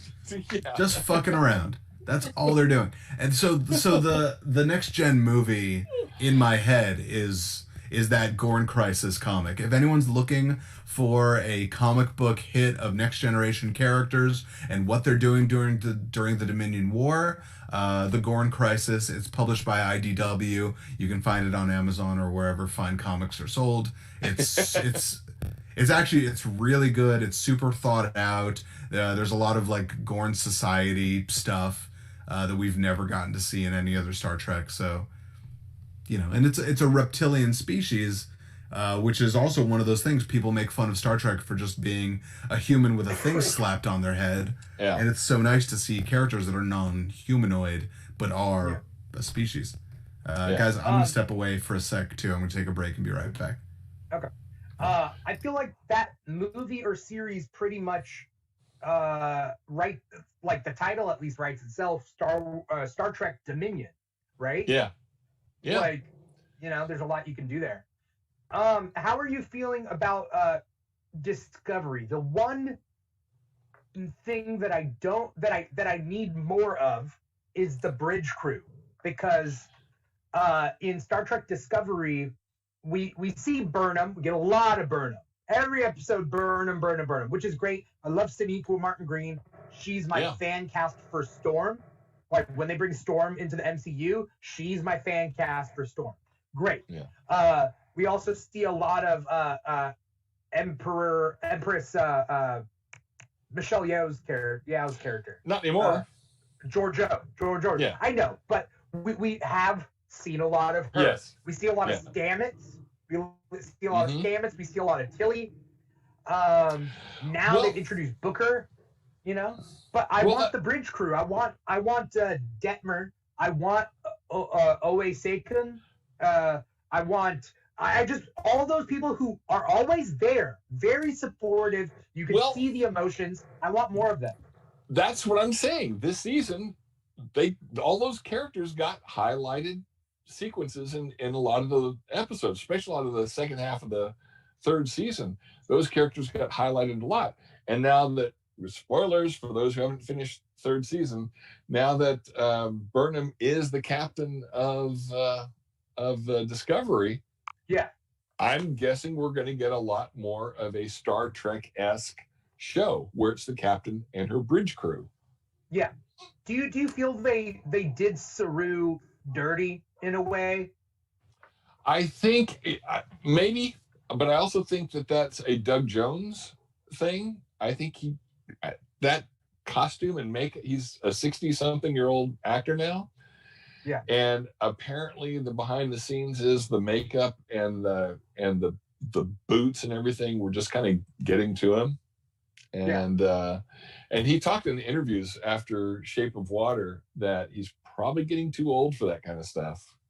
That it really all all the appliances are really starting to wear on his skin and everything.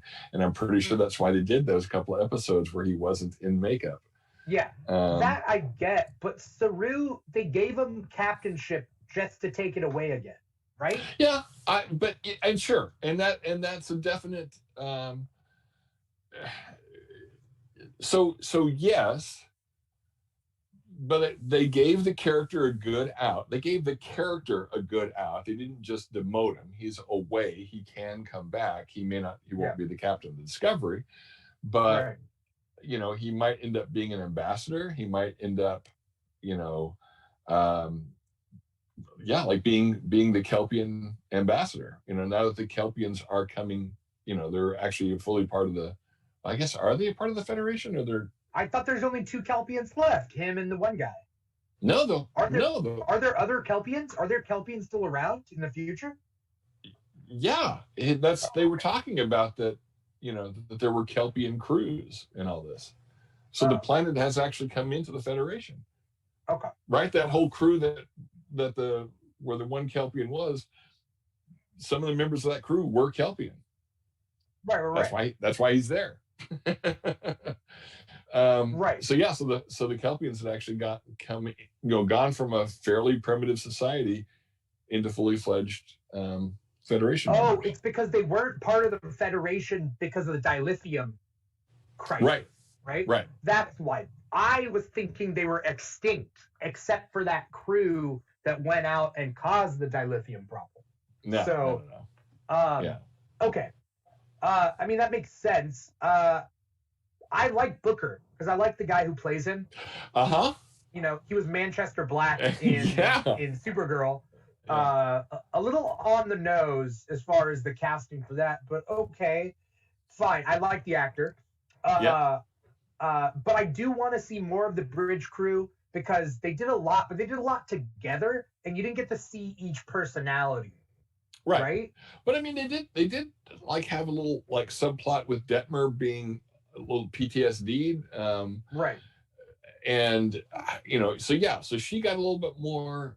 All of the other characters on the bridge got a little bit more to do this season, and so that's kind of what I was talking about. That this season seemed to be a lot more Star Trek-y than the first 2 seasons, because we did start to see crew members other than Saru and Burnham and Stamets and Tilly. Right. You know, we did start to flesh out some of those other bridge crew characters. I gotta be honest. I am tired of Stamets. I don't care much about the new ensign. She's a Trill, right? She's a Trill. Oh, we're complaining about Discovery. She's a human. She's a human with a Trill symbiote. Yeah, which is very unique. I don't care too much about her. I don't care much about Stamets. I will say my issue with that character, her name is the Trill human hybrid. What's her name? What's their name? Sorry. Adira Tal. Adira, yeah. The actor is not a good actor.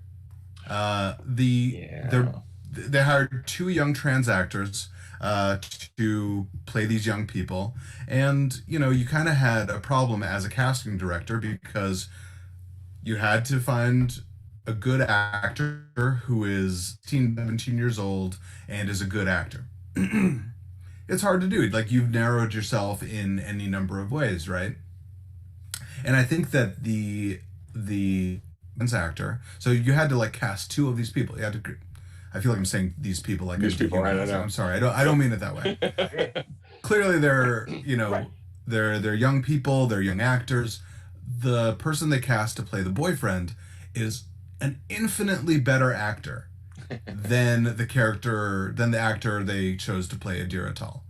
And I don't understand why that actor wasn't cast as Adira, because the actor playing Adira is Disney Channel level. It's just they're just not there as an actor. And I don't want to be mean about it because they clearly can grow into it, and they are surrounded by super talented, legendary Broadway people, legendary actors. And, you know, if there's any environment during which you're going to learn how to be an actor, it's probably that. Yeah. But, you know, they aren't great just as an actor. They're like just on an acting level is what I mean. Yeah. I will say this though, because I kind of had a similar. She's not. They're not terrible, right? So okay. They don't come on screen. I think they are. Go, I think they're terrible. Oh. I think they're sitting there doing gulping acting like that. That very. They're doing CW acting. Oh, for sure. I mean, it's the thing you see in every 101 acting class of like, I have something very important to say or to you. I'm really upset. You can tell by how hard I'm breathing. Yeah, that's exactly right. and I want to like them. I really want to. Clearly, like, this is a diversity we need. I think like the scene from this season that made me roll my eyes, and I know that I don't have a right to this because I know that this scene was meaningful to trans fans. God bless them. Is the scene where Adira Tal gets to say, "My pronouns are they them," and it's such an important scene, right? And for representation and for hearing that within the continuity, it does not make sense that Stamets, who is a queer person, would not already get that. As like the character is already 200 years ahead of us, right? Where we are learning those lessons, and you see us here on this exact platform correcting ourselves, right? Like we are a dude in his late 30s and other adults, and we are correcting ourselves now because we understand, hey, it's important not to misgender people. Everyone does the idea that in 200 years a queer man would not get that or need to be corrected. And especially, I think we're a little bit off, right? I think we might be off. I don't know. You're still broadcasting? I mean, we're fine. Okay. Yeah. Steve's off, but okay. We're fine. I hope he's okay. The idea that a queer man 200 years from now would need a hypersensitive moment, a hyper dramatic scene of, oh, by the way, it's they them. Yeah. There's a meme that goes around the Star Trek kind of boards. It looks like Steve may have had to drop. Yeah, it's all right. He'll hop back on. There's a meme that. All right, you all right, Steve? Yeah. So what I was getting into, just the point I was making was that 200 years from now, the idea that a queer man would need to be corrected, especially corrected in a hyper dramatic way like that, it felt like it's for our audience and not for them. Obviously. The thing I wanted to say, there's a meme that goes around the Star Trek boards, and it comes directly from the Deep Space Nine scene, because Dax, our Trill character on Deep Space Nine, is very clearly a queer allegory within Deep Space Nine. Very clearly an allegory for queerness, and has been adopted by both the queer community and the trans community, just as a sort of icon for themselves. There's a scene where Jadzia runs into a Klingon friend of Curzon, her previous host, and it's one of the Klingon. I think it's Kor from the original series, and it's a very fun one. Yeah, and it's a very simple correction, right? Curzon, my old friend. It's Jadzia now. Jadzia, my old friend. And it's that reaction, right? It's funny. It's informative, speaks to their character, and is great queer representation. It's all of those things at the same time. And here we had to do an entire scene that is like the most film school they, them. Excuse me? My pronouns. It's they, them. Like it's the most clumsily written, overwritten. Well, and exactly, you put your finger on it. Almost any other Discovery character would have worked much better to have that exchange play out with. I mean, them and Tilly, or them and, Booker. Even Burnham. I could see it on her face. Yeah, if she was like, oh, Yeah. She's such a good actress. I love Sonequa Martin Green. Sonequa Martin Green is incredible. Yeah. Although I do wish she'd stay on her voice more. Everything it has to come out a little like this. Yeah, But it's like that might be the direction. Yeah, but I get what you mean. she does a lot, even on Walking Dead. It's like, stop whispering. Gil, Believe me, I was saying, the sound guy will thank you for not whispering all the time. Gil, I was saying that Sadiqa Martin Green is my pick for Storm for the MCU. I'm on board. Yeah, you but got then me. again, Now I have to step away for just a minute. Be right back. also Bridge, the actress. I had to look up her name. She plays Lieutenant Owasaken. Owoshikan. What? Sorry. Owoshikan. Is it Owasaken? Yeah, the S is pronounced more like a SH. Oh, okay. I mean, I love her. I want more of her. She's such a badass. And when you see her in the Mirror universe, like kicking ass, I'm like, I want more of the Bridge crew. So this gets to what frustrates me about Discovery. And I wish I want Steve to be back for this, but so like I said, a huge part of what I love about Trek is the ensembleness of the cast, right? The ensembleness of The Next Generation and Deep Space Nine, even Voyager, which is not my favorite show just because it's not, but at least it makes sense that like sometimes you're going to have a Harry Kim episode, sometimes you're going to have a Doctor episode, sometimes you're going to have a Tom Paris episode, right? On Discovery, there's no such thing as an episode that isn't a Burnham episode. Right. Like every episode is a Burnham episode, and they made an effort this season to give the Bridge crew like the more screen time, but they still group them and call them the Bridge crew. They are grouped. Right. They're not going to have scenes that aren't with each other, and we are theoretically okay. Now we know their names. Now they maybe have a little more character. But I want an Owoshikan episode. I want to see what her adventure would be. I want to see what gosh, I'm forgetting some of their names. But Detmer. Yeah, I had to look it up. I want to see a Kayla Detmer episode. Like, what's going on with Kayla? And we don't know anything about the black male character or the Asian male. His name is Bryce. His name is Bryce, and then the Asian American character is Reese. Great. I don't know any of that. Like, and then they also added in the girl who used to play Aram, as Lieutenant Nielsen. Yeah, which is nice. And they gave her a new role. That's great. Yeah, but they added her. But like, that's another character we gotta figure out, right? Like, what's she all about? Except they won't. Like, because Discovery is entirely the Michael Burnham show. So Steve, the thing I was just saying was, the thing I love about Next Gen and, all the Next Gen era shows like DS9, Enterprise, and Voyager, is that you're going to get episodes that are not about the main characters sometimes. You're going to get a Hoshi Sato episode. You're going to get a Quark episode. You're going to get a Tom Paris episode, right? Yeah. There's no such thing as a Discovery episode that's not a Michael Burnham episode.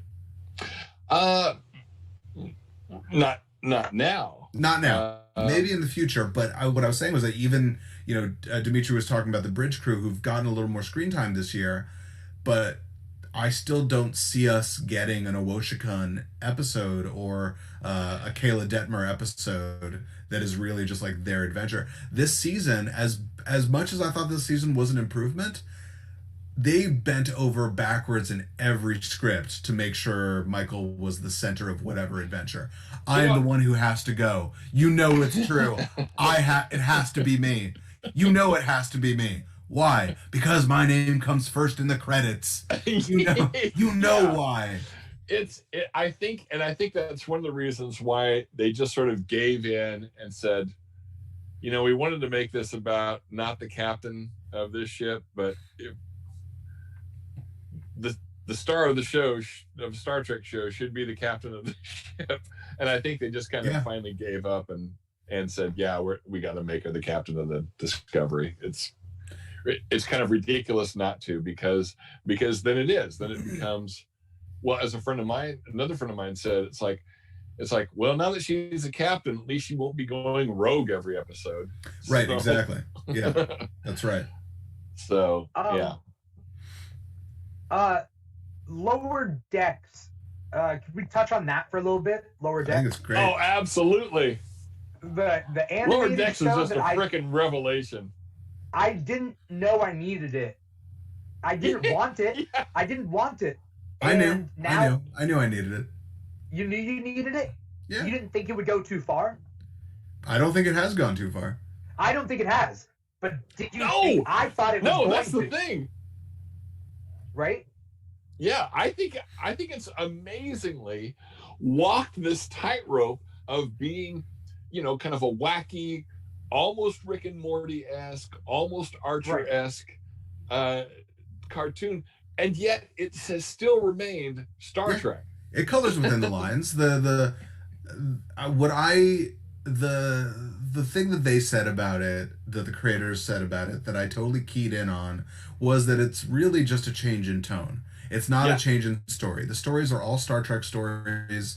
All the characters are as competent as they would be on a regular Star Trek show. Even your captain and first officer who seem to have silly priorities or silly quirks, they still are as competent as any other characters in Starfleet, right? Mm-hmm. The excuse for having this tone is that the point of view characters are the Lower Decks people. So anyone who's a Lower Decks person is going to be critical of their superiors. That's the way it is in real life, and that's the way that it is on this show. And that makes total sense to me. Star Trek's not a documentary. By virtue of being fiction, it has a point of view. Every character has a point of view because they are fictional characters. So it's okay for a character to see their world in more of a sitcom kind of way. Yeah. And, when it comes to oh, sorry, Steve, you want to say something?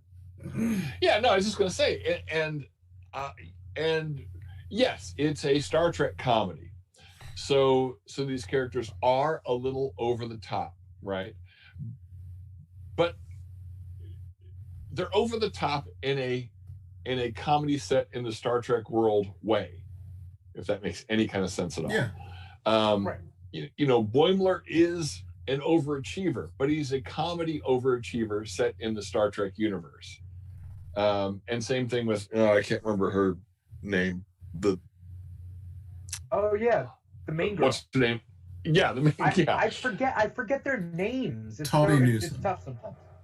Look, we got 3 seasons of Star Trek in just 1 year, and two of them were brand new shows. I will go ahead and forgive us for not remembering every character's name. Mariner. Yeah.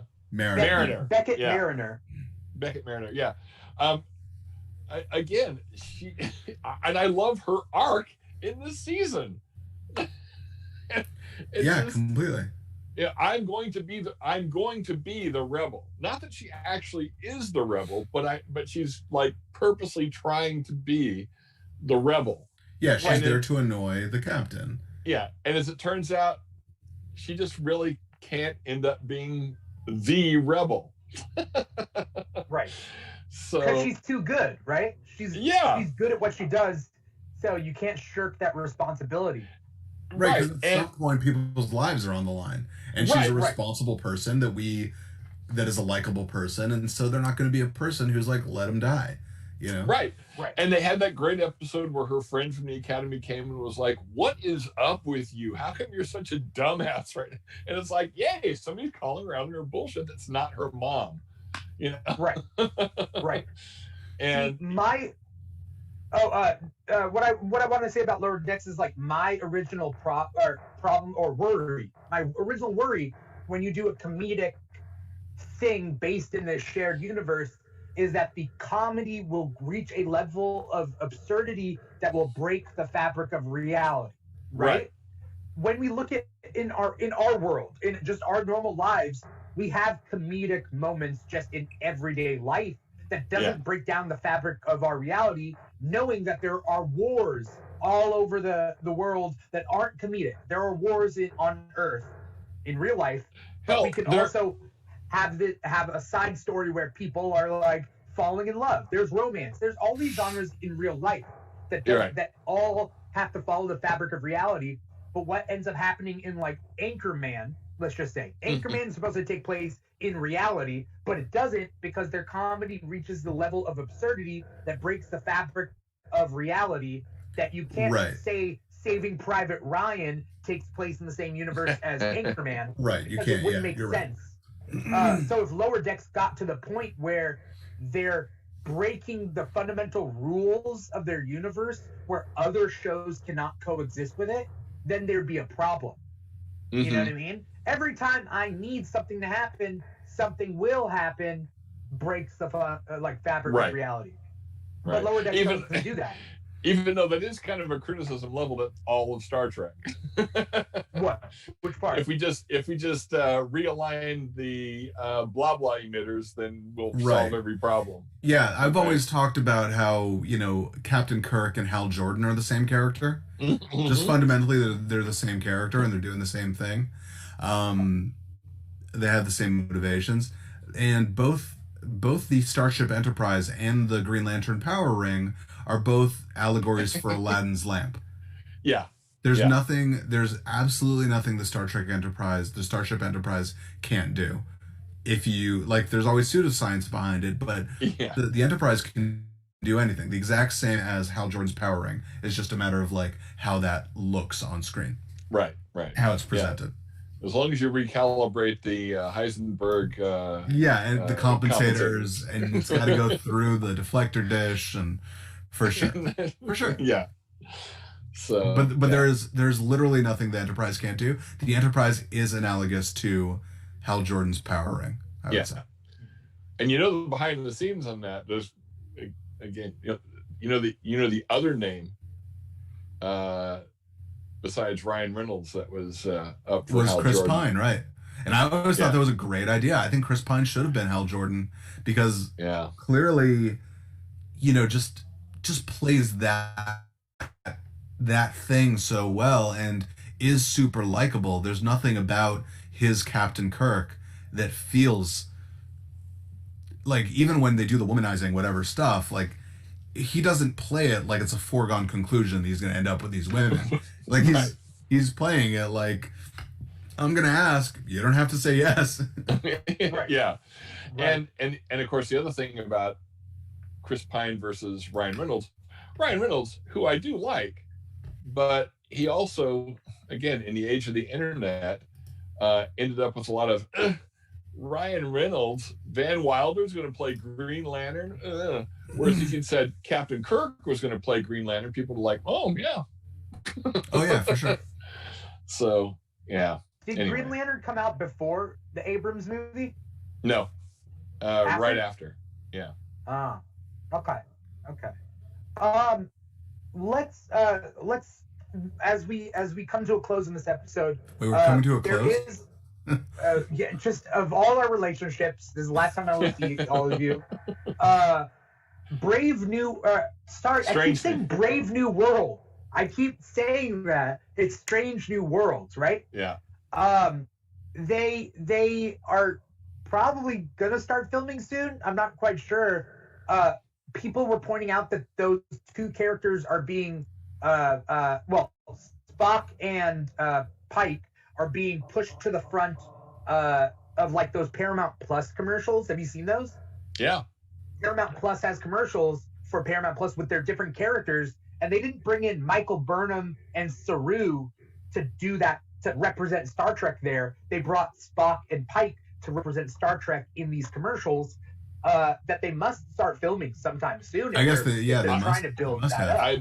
Hang on, let me look. I believe they already have, actually. I guess they must have. But I do think it's also a matter of brand recognition. Like, the wider worldwide audience probably recognized those bright blue and yellow uniforms easier than they recognize, you know, the season 1 and 2 Discovery ones, or even the new gray Discovery ones.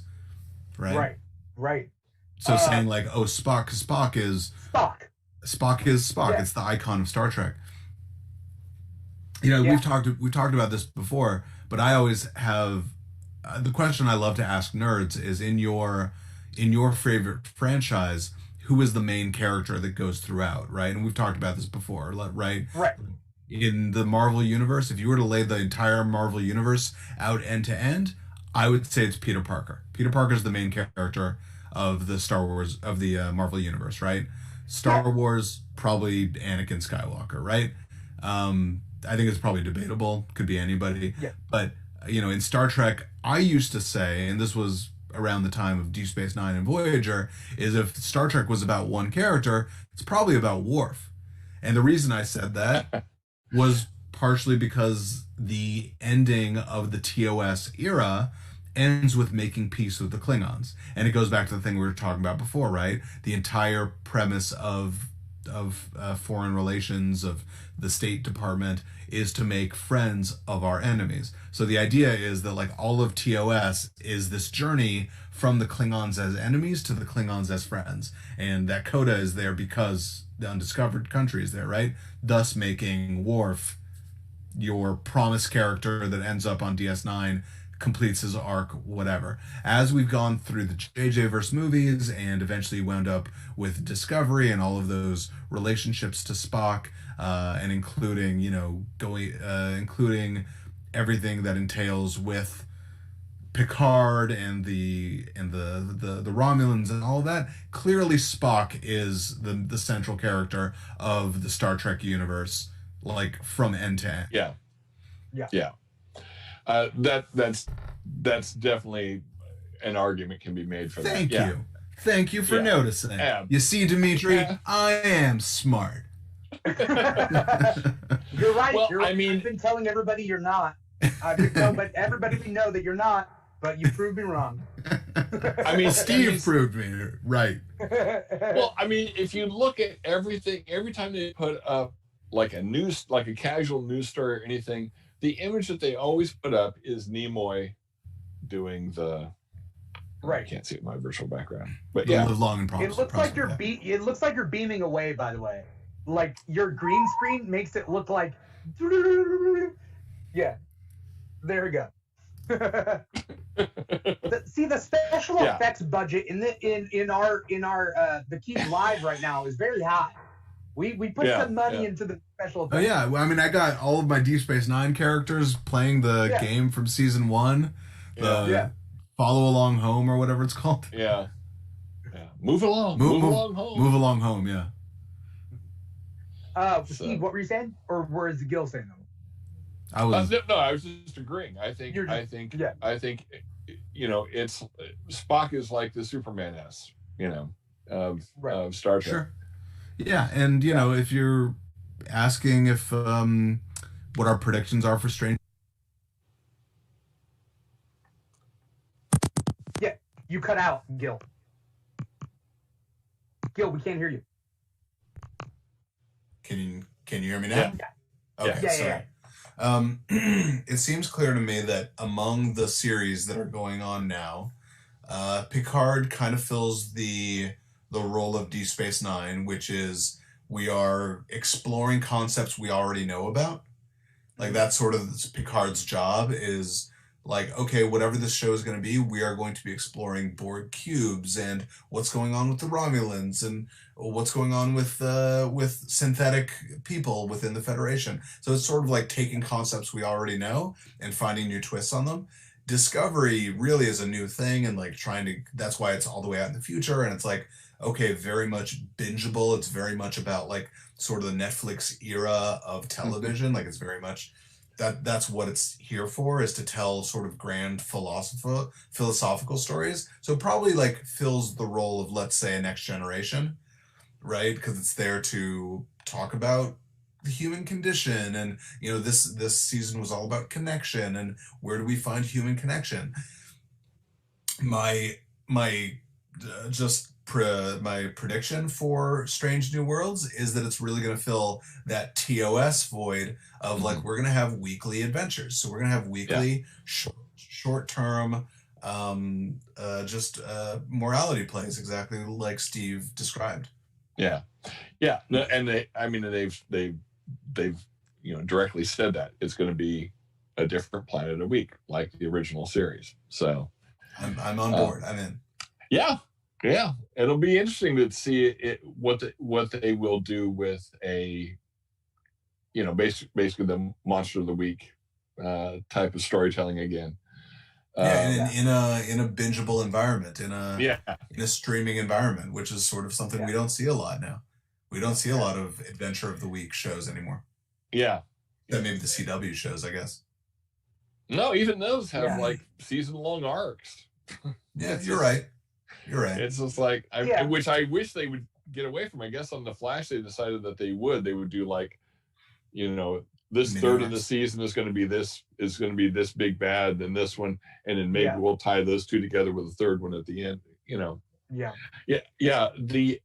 The age of the sort of Buffy big bad of the year thing for these kind of genre adventure stories.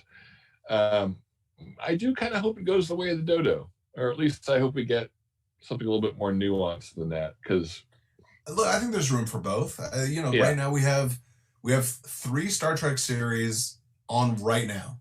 We know about 2 more. We know about 3 more. Yeah. We're gonna have 6 3 more. Yeah. We're gonna have 6 Star Trek shows. One of which is going to be on Nickelodeon for children. This is peak Star Trek, and I am for sure here for it. If I could spend the rest of my life only watching Star Trek, I would. And I'm going to have enough variety to do it. Yeah. Well, you've got 800 episodes and counting, and movies and comics and novels. I have all the Star Trek I could ever need. Oh, the shelf I'm sitting in front of is all my Star Trek paperbacks, and How did you feel about the fall storyline? The post Deep Space Nine. Yeah, there was like 5 books. Yeah. Like the president of the Federation was assassinated, and then all of our different crews had to react to that. Yeah. I like those. I like the exploration of the Andorians, and when Enterprise kind of ignored that force sex aspect of, I was like, yeah, okay. And yeah, I think it's a little complicated for them unless they really wanted to dive into it. But Dimitri, in case you don't know, there was a throwaway line on Next Generation in an episode called The Offspring. And the Andorians really haven't appeared an awful lot before Enterprise. Enterprise is the first time we really explored the Andorians at all. And in The Offspring, there's one scene where Data is trying to decide what species his robot daughter is going to be. And he decides, and one of the moments is, maybe she'll be Andorian. Well, Andorian might be tough because Andorians have 4 sexes. And it's a throwaway line, and we move on. And no one had ever picked it up. It could have been ignored. The novels decided to make it central to their culture. Yeah. And it was so smartly done, so interestingly done, because what they ended up doing with it is making an entire a reproductive crisis go on Andoria. Because if you are a planet and you're a self-contained planet and you have 4 sexes, nature's going to figure out how to make that work, right? There's going to be a bell curve of, this many people are born this sex, this many people are born that sex. In humanity, I think we're something like 51-49 female. Right. Something like that, right? So, within a closed system, and by the way, that's again going back to the old thing, even that is old thinking, because clearly there's some percentage in between. It might be 50% female. It might be 48 female, 48 male, and in between you have many different variations or whatever. Right. There's a spectrum, right? Within Andorian society, they're like, okay, well, there are 4 sexes. There are 2 vaguely male and 2 vaguely female, but to create a litter, a child, a pod of children, you need all 4. In order for that to biologically work. And now that the Andorians are in space and exploring and part of the Federation, and not everyone is on Andoria, it makes it difficult for people to come back and have children, right? So it makes it twice as difficult, because you have to get 4 people to pair, or to whatever. 3 times as difficult. Makes it 3 times as difficult, right? It's hard enough finding one person. You gotta find 3 other persons. Yeah. Yeah. It's not like it's another person's responsibility to get the other one. Like, all 4 of you have to fall in love, right? Right. Like, the 4 of you have to already become a family. Yeah. Become a bond. Do they believe in love? Do they believe in love? Okay. Yeah. That makes a difference, right? Yeah. and in those books, the Starfleet character is kind of looked at with some stink eye by the other three because he refuses to come back. Yeah. And start a family. He wants to have his adventures. Yeah. What did I watch recently? What did I watch recently where someone was part of a triad? What space related thing? What was it? I don't know. But I love it as a concept. It's one of those things that like Star Trek was built to do, right? Like the engine of Star Trek is built to tell those kinds of stories. And you know, it's a little heartbreaking that the TV side hasn't taken this up. This is not canon. It's only canon by virtue of that one throwaway line on Next Generation. But it's totally something that like would be really cool if they let it be. If they let it be part of the continuity. Yeah. I remembered what it was. Steve hates this show, Avenue 5. But Hugh Laurie, I hate it. I liked it. Because it got to a point where with the airlock scene, I don't know if you guys got that far. But the airlock scene was 2020. And it was crazy. It was 2020. No, do you know what I'm talking about? I don't know what you mean by it was 2020. It's fake news. They're just keeping us prisoner on this ship. We're not even in space. I'm going. We're going to exit the airlock. We're going to exit the airlock, and we're going to be fine. And we're just going to go into the green room because, like, this is a set. And when people die in the airlock, they're like, "Oh, those are crazy special effects. Let's do it again." And like 3 or 4 people space themselves. No thanks. More than 3. Like, yeah. I didn't like it because the whole show just devolved into people yelling at each other and insulting each other. And you know, I like the Armando Iannucci thing when it's Veep. I really love Death of Stalin. I think Death of Stalin is one of the best movies of that year. So I like a lot of what he does. When it's just people just yelling at each other, it just gives me a headache. Yeah, a friend of mine put it. He goes, "It was terrible people doing terrible things to other terrible people." And I was like, exactly. Yeah, it's just You're right. And my there's no one to lock onto. There's no one to be like, all right, that's my guy. I can like this person is at least a responsible person. And yeah, maybe the one engineer person, but even she kind of threw her hands up at a certain point. Went, I'm just going to be shitty to everyone because they're shitty to me. And it's like, well, then I hate all of you. I hope you all die. Right. And especially, I hope Josh Gad dies. Yeah. Why do I want those characters to get home? Yeah. I don't see why I don't care. I just mean in general, I want Josh Gad to die. No, come on. Be nice. Be nice to little Josh Gad. Yeah. It's interesting when you guys bring up Star Trek and their concepts, because although I started J.J. Abrams stuff, or started Star Trek with J.J. Abrams stuff, I was a big Animorphs fan growing up, and I don't know I don't know how much you guys know about Animorphs. But it's not like the TV show, because the TV show was there was a TV show.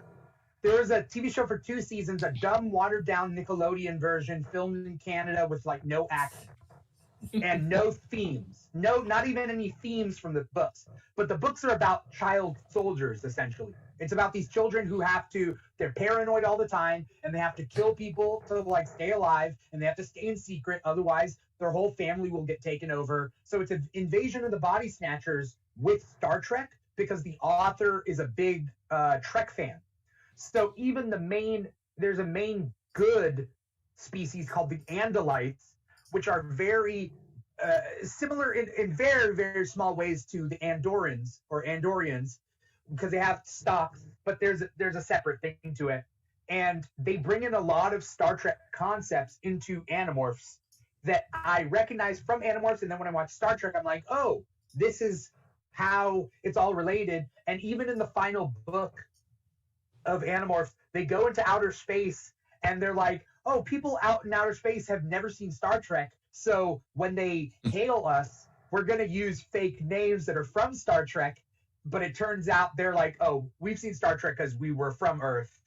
And it's this crazy thing. Anyway, the point being is Animorphs, I just want to do a shout out about Animorphs, because the author was a Star Trek fan. And yeah, I recently did a Gargoyles rewatch. I hadn't seen it since the 90s. I don't think I'd ever seen the full thing. And it's one of those like late 90s experiments in arc-based storytelling, right? Just like Deep Space Nine was. And so many Star Trek actors appear on it. Jonathan Frakes is the main bad guy. Marina Sirtis is the secondary bad guy. Patrick Stewart makes an appearance. Brent Spiner is a recurring. Michael Dorn plays several characters. So it's so great to see this show where it's the influence of Star Trek, the legacy of Star Trek in different places. Yeah, right. Just like the Orville, I guess. It's nice to see that keep going. Star Trek is still going, and I would never have thought, there was a moment in time when I was younger, like I would never have thought Star Trek would make a comeback. I thought it was over. I thought it, after Enterprise, I thought it was over. Oh no, and maybe this is just the boomer in me, but it was like, right. It's such a good storytelling concept that somebody sometime was gonna grab it, right? Because again, we talked about this after Enterprise. Yeah. Well, there was still a group of young people, because I would run into them at Star Trek conventions all the time, that were like, they were born in like 1990, and they had grown up with later Berman era Star Trek. So those kids, for sure, when they became adults and became in charge of some studio, we're going to go, hey, we haven't done anything with Star Trek in a while. So they were always going to do it. And then just the fact that, somebody a little bit older, born in like 1980 or 1970, got a hold of it and said, there's still some money to be made from Star Trek.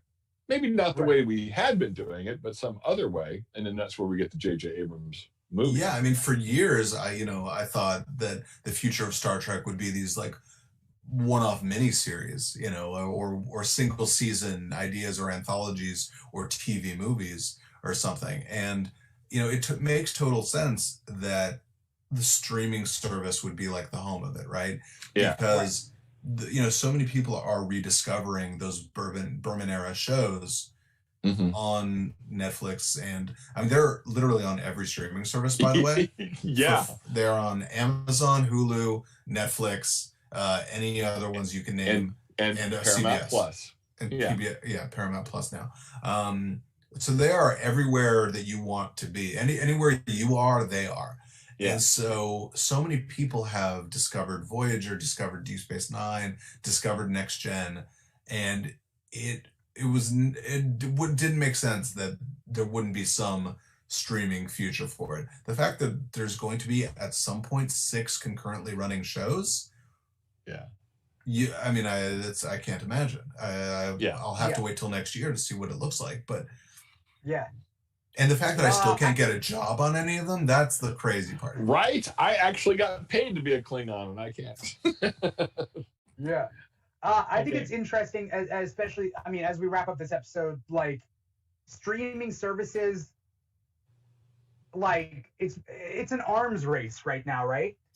Like producers want to be able to hinge their whole retirement fund on a franchise, right? Right. Yeah. The next 20 years is good. So, yeah. That's the thing with. What were we gonna say? No, I was just gonna say the thing with Trek is. I lost it. I lost what the thing about Trek was. I keep going. I forgot it. Well, it's an arms race, right? So. Oh no! What I was going to say. Sorry. Oh, okay. I found it. But it's what you said. It's just that people, they knew that Star Trek is going to draw in a certain number of people. They didn't know that it was going to draw in millions of people. They didn't know that they were going to draw in enough people to sustain 6 separate television series, right? Right. When Enterprise went off the air, people were like, it's peak Star Trek. It's too many things. People still have Voyager in their heads. People are getting these next generation movies. We didn't need, 3 things on at the same time or whatever, and or 3 shows back to back without a break in between. And now we're about to get 6 at the same time. Right. Yeah. And I think that's Yeah, go ahead. I was gonna say, I think it's also smart that they've adopted more of the BBC philosophy of, do we need 22 episodes? Maybe we only need 10 or 12. You know, and so then it does kind of sort of self-correct the oversaturation issue. It's like, you know, you always want to leave them wanting more, kind of thing.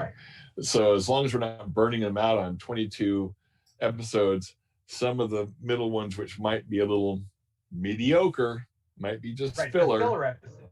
Yeah. If we can get 12 really good episodes out, then people will remember the 12 really good episodes. Or I think Strange New Worlds is only going to be 6. So. Oh. Yeah. Oh. See, that's cool, but it doesn't satiate my appetite. Like, Right. I always miss it and want more, you know? Yeah. Yeah, but I think what really changed the game is, and it's weird that I'm making this connection, but it's the MCU, and it has people used to this idea that, like, there's a huge shared universe, there's a million stories you could tell at once. Now Star Trek can do 6 shows like that. Star Wars is going to have just as many, right? Like, maybe not at the same time, but back to back to back to back. Disney has Marvel and Star Trek that's just paying for everything. And then Paramount can have their thing. And, you know, no doubt there's going to be like a Mission Impossible show at some point. You know what I mean? Sure. Like whoever, whoever I think owns. it's funny to me because we live in the age of reboots. We just didn't know that all the reboots would be happening all at the same time. Right. Like they are literally all happening at the same time. You know, I'm shocked there's not a Gumby meets Popeye, you know, movie that works. Like it's just crazy. Like every franchise is back. Yeah. Right. You know what's weird? You know what the most left field thing that's coming back is? They're making a Punky Brewster sequel series. Yeah. Yeah, it's a sequel series. Punky Brewster. Yeah. I loved Punky. Punky Brewster had a cartoon, by the way. There was the sitcom spawned a cartoon. So it's already a franchise. Yeah. Oh, I know. It's nuts. It's absolutely nuts. I don't think it is that nuts. Clearly it's working. Well, I mean, Saved by the Bell came back, so I mean, yeah. And apparently it's really good. Karate Kid? Who knew? Yeah, Cobra Kai, like. So now, as we officially close this episode, if you have any final thoughts, Gil and Steve, on Star Trek, we'll do a round of final thoughts, and then we'll do plugs, and we'll call it an episode. Yeah, Steve, go ahead. If I were king of Paramount or CBS, and I guess it's in the zeitgeist because somebody just sent me some other writers' similar pitch, but it's kind of based on, there was a Star Trek novel called Star Trek Federation. It's talking about the larger universe. I kind of want to see a Star Trek The West Wing thing kind of taking place at the Federation president's office, and just having to deal with Andorians coming in wanting this and Klingons wanting this, and having to have peace conferences with the Romulans. And meanwhile, his chief of staff is dealing with, you know, some lower decks-ish kind of, you know, problem as the B story. So can we get Dule Hill? Can we get Dule Hill? Dule Hill as the president? Sure. Man, I'm telling you, I would love for Aaron Sorkin to take a run at the Star Trek series. That would just be... I don't know. I hated his Star Trek episode. His Star Trek West Wing episode just pissed me off so much. Wait, which one was that? It was on the West Wing. There was an episode where a temp wore a Star Trek pin, and so Josh had to come over and lecture her. And I was just so mad about it because clearly, like, you're wearing a Star Trek symbol on your shirt right now. Yeah. It's not that, like, it's not like a Marvel, it's not like a Captain America or Batman symbol. Like, it looks theoretically fashiony. Like, someone wouldn't necessarily know unless it was a giant fucking thing, right? Yeah. So the idea, and by the way, And Josh comes over and is the most condescending that Josh has ever been on the show, because he's like, let me see if this sounds familiar. Who's our favorite Romulan? What are our favorite galaxies? And first of all, there's only one galaxy in Star Trek. Right. First of all, we're only in our galaxy, Mr. Sorkin. Yes. Yeah. Who are our favorite Romulans? What would happen if our favorite Romulan mated with our favorite Cardassian? And he's just been the weaseliest that he's been since Billy Madison. And I just hate that scene so much. So I don't want Sorkin to touch Star Trek. I don't think he respects it. What was the premise of that? What was the premise? Somebody wore a pin in the White House? Someone wore a Star Trek pin in the White House, and Josh told Donna to tell her to take off the pin. That's the whole premise of this C story or D story or whatever. Like it has literally 2 beats. And then Josh comes by and is like, hey, I'm not against it. You just got to be professional. And the temp is like, well, you'd think someone in the White House would respect the ideals of the Federation series, which is also not something anyone calls Star Trek. Right. It just bothers me so much. And then he comes back later and gives her a fucking lecture about being too much of a Trekkie. Shut up, Aaron Sorkin. A character wore a pin, that bothers you? A character is dressed perfectly professionally, and the one thing is they wore a fucking pin? Fuck you. Yeah. Oh, I still love Aaron Sorkin. I didn't know that. Okay. Yeah, he doesn't love Star Trek, and that's the thing I didn't know. All right. Well, then we'll have to beat him up and we'll get him. You're gonna sit here and watch 800 episodes and movies back to back until you get it. Yeah, for sure. I mean, that's the joke from The Daily Show, right? Well, you've seen that image from The Daily Show where JJ went on, I think, during the promo for Into Darkness, and he says, and they're talking about the origin story of him coming on to direct, and JJ's like, I didn't grow up as a Star Trek fan, and then goes into whatever, and Jon Stewart looks at him and is like, I'm sorry, I didn't hear anything after I wasn't a Star Trek fan. I saw your mouth moving, so I assume you apologized. Yeah. Yeah. Oh boy. Gil, do you have any closing thoughts about Star Trek and where it's going? I love it. I can't wait to see where it goes. I'm here for whatever they do. I mean, clearly, like Steve, I would prefer to have something that explores kind of the world we know already. I think we've done plenty of discovering new worlds. I mean, I'm very happy Strange New Worlds is going to be there, but I really want to explore the world we have. I want to see what the ongoing politics of the Klingon Empire is. I want to see the rebuilding of Cardassia. I want to see, the inner workings of the Federation and the Romulan Empire and the unification of the Romulans and Vulcans and all of those things, right? Yeah. I just want to see, I want to see what Rom's Ferenginar looks like. All of those things.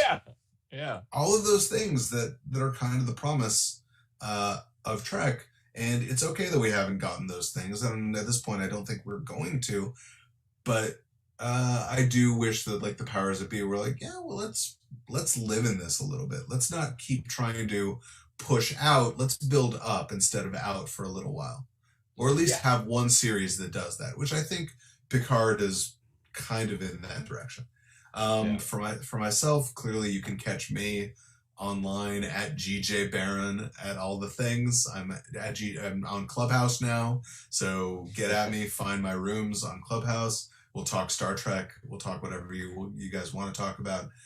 My shows are Your Late Night Show Tonight and Set Flicks, both of which are at the Nowhere Comedy Club now. So feel free to go to their calendar and get your tickets super early for that. Our next host for Your Late Night is going to be Fizza Dosani, who is an incredible comedian, has been around for a long, long time, did CBS Diversity Showcase, and is going to be on your guys' radar forever. So get in on the ground floor now and check out her Your Late Night show on February 19th. Awesome. Steve, where can we find you next? What do you got coming up? You got anything? I'm mostly just going to be teaching. I'm not doing any kind of performing or anything, probably not until the fall. Although I do want to plug two other podcasts. Okay. As long as they aren't enemies of mine. No, I'm good. Because I did make a couple of recent appearances on them. One is called Geek Shock. Oh no, never mind. Not them. No, just joking. I don't know. One's called Geek Shock, and you can find me on. Let me see if I can figure out which episodes. I'm on episode 568. And is it 569? Well, anyway, and I'm also on the episode called Red Bull. Okay, cool. I just appeared on the TNG podcast. If you guys look up wherever fine pods are cast, you'll see the TNG podcast, and I got to talk about one of the stupidest TNG episodes, the Royale. So we get to talk all about that, the completely pointless, the Royale. Still not as bad as Shades of Grey. I don't remember Shades of Grey, but I'm on board. Good. I'll go watch it, I promise. Oh, it's completely forgettable. It's a clip show, and it's a terrible. Oh, I remember the clip show. I remember it as the clip show. Yeah. Oh, it's horrible. They did a clip show. They did a clip show at the end of season 1. Two. It was even better. Better. Yeah. Because of the writer's strike. And they were like about to retool the show too, so they're like, all right, well, I guess we're not going to do a finale this season. Yeah. Well, the writer's strike killed them. Yeah. Were you going to say something, Steve? Yeah, and then the other one is Matt and Mattingly's Ice Cream Social is another podcast. All right. That I'm not on it, but a couple of friends of mine, that's their show. Both those shows are based in Las Vegas, and they're both done. Matt and Mattingly, they're two improv guys that then just do this kind of like wacky free for all type of show. And then Geek Shock is kind of like the Keeg. It's everything geeky. And the Red Ball episode, I made the mistake of actually drinking some Fireball all through it. So I get. Is it Red Bull and Fireball put together? You fell victim to one of the classic blunders. Yes, because towards the end I was like, I'll just have some more Red Ball. No, Fire. Because I was drunk and couldn't remember it. So they titled it Red Ball. Red Ball. Thank you, Gil. Thank you, Steve, for coming on the show. This show wouldn't be anything without you two. You two have been appearing on Keeg stuff for a while now. Gil more new than Steve, but both of you guys, I have you guys on often, and you always know exactly what you're talking about, unless it's like Red Bull, Fireball, and you get tongue-tied. So thank you so much for being a part of this episode. Thank you to everybody out there who was watching. If you no matter what platform you're watching on, give us a follow, give us a like, give us a subscribe, that sort of thing. We do a lot of shows here. The Keeg Live is now a bi-weekly show, so we do it every other week.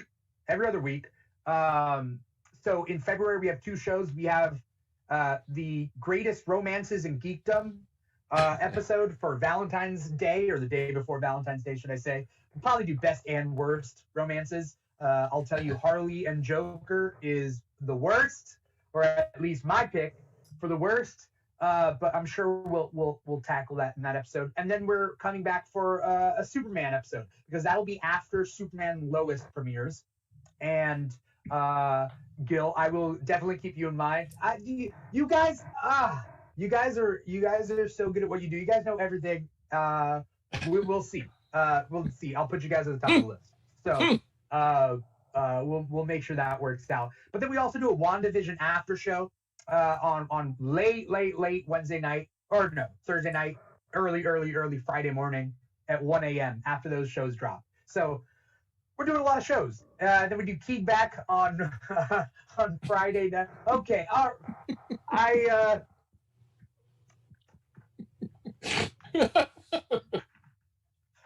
have Steel right here. Honestly, Steel is a very strong entry in this. I love Steel as a character.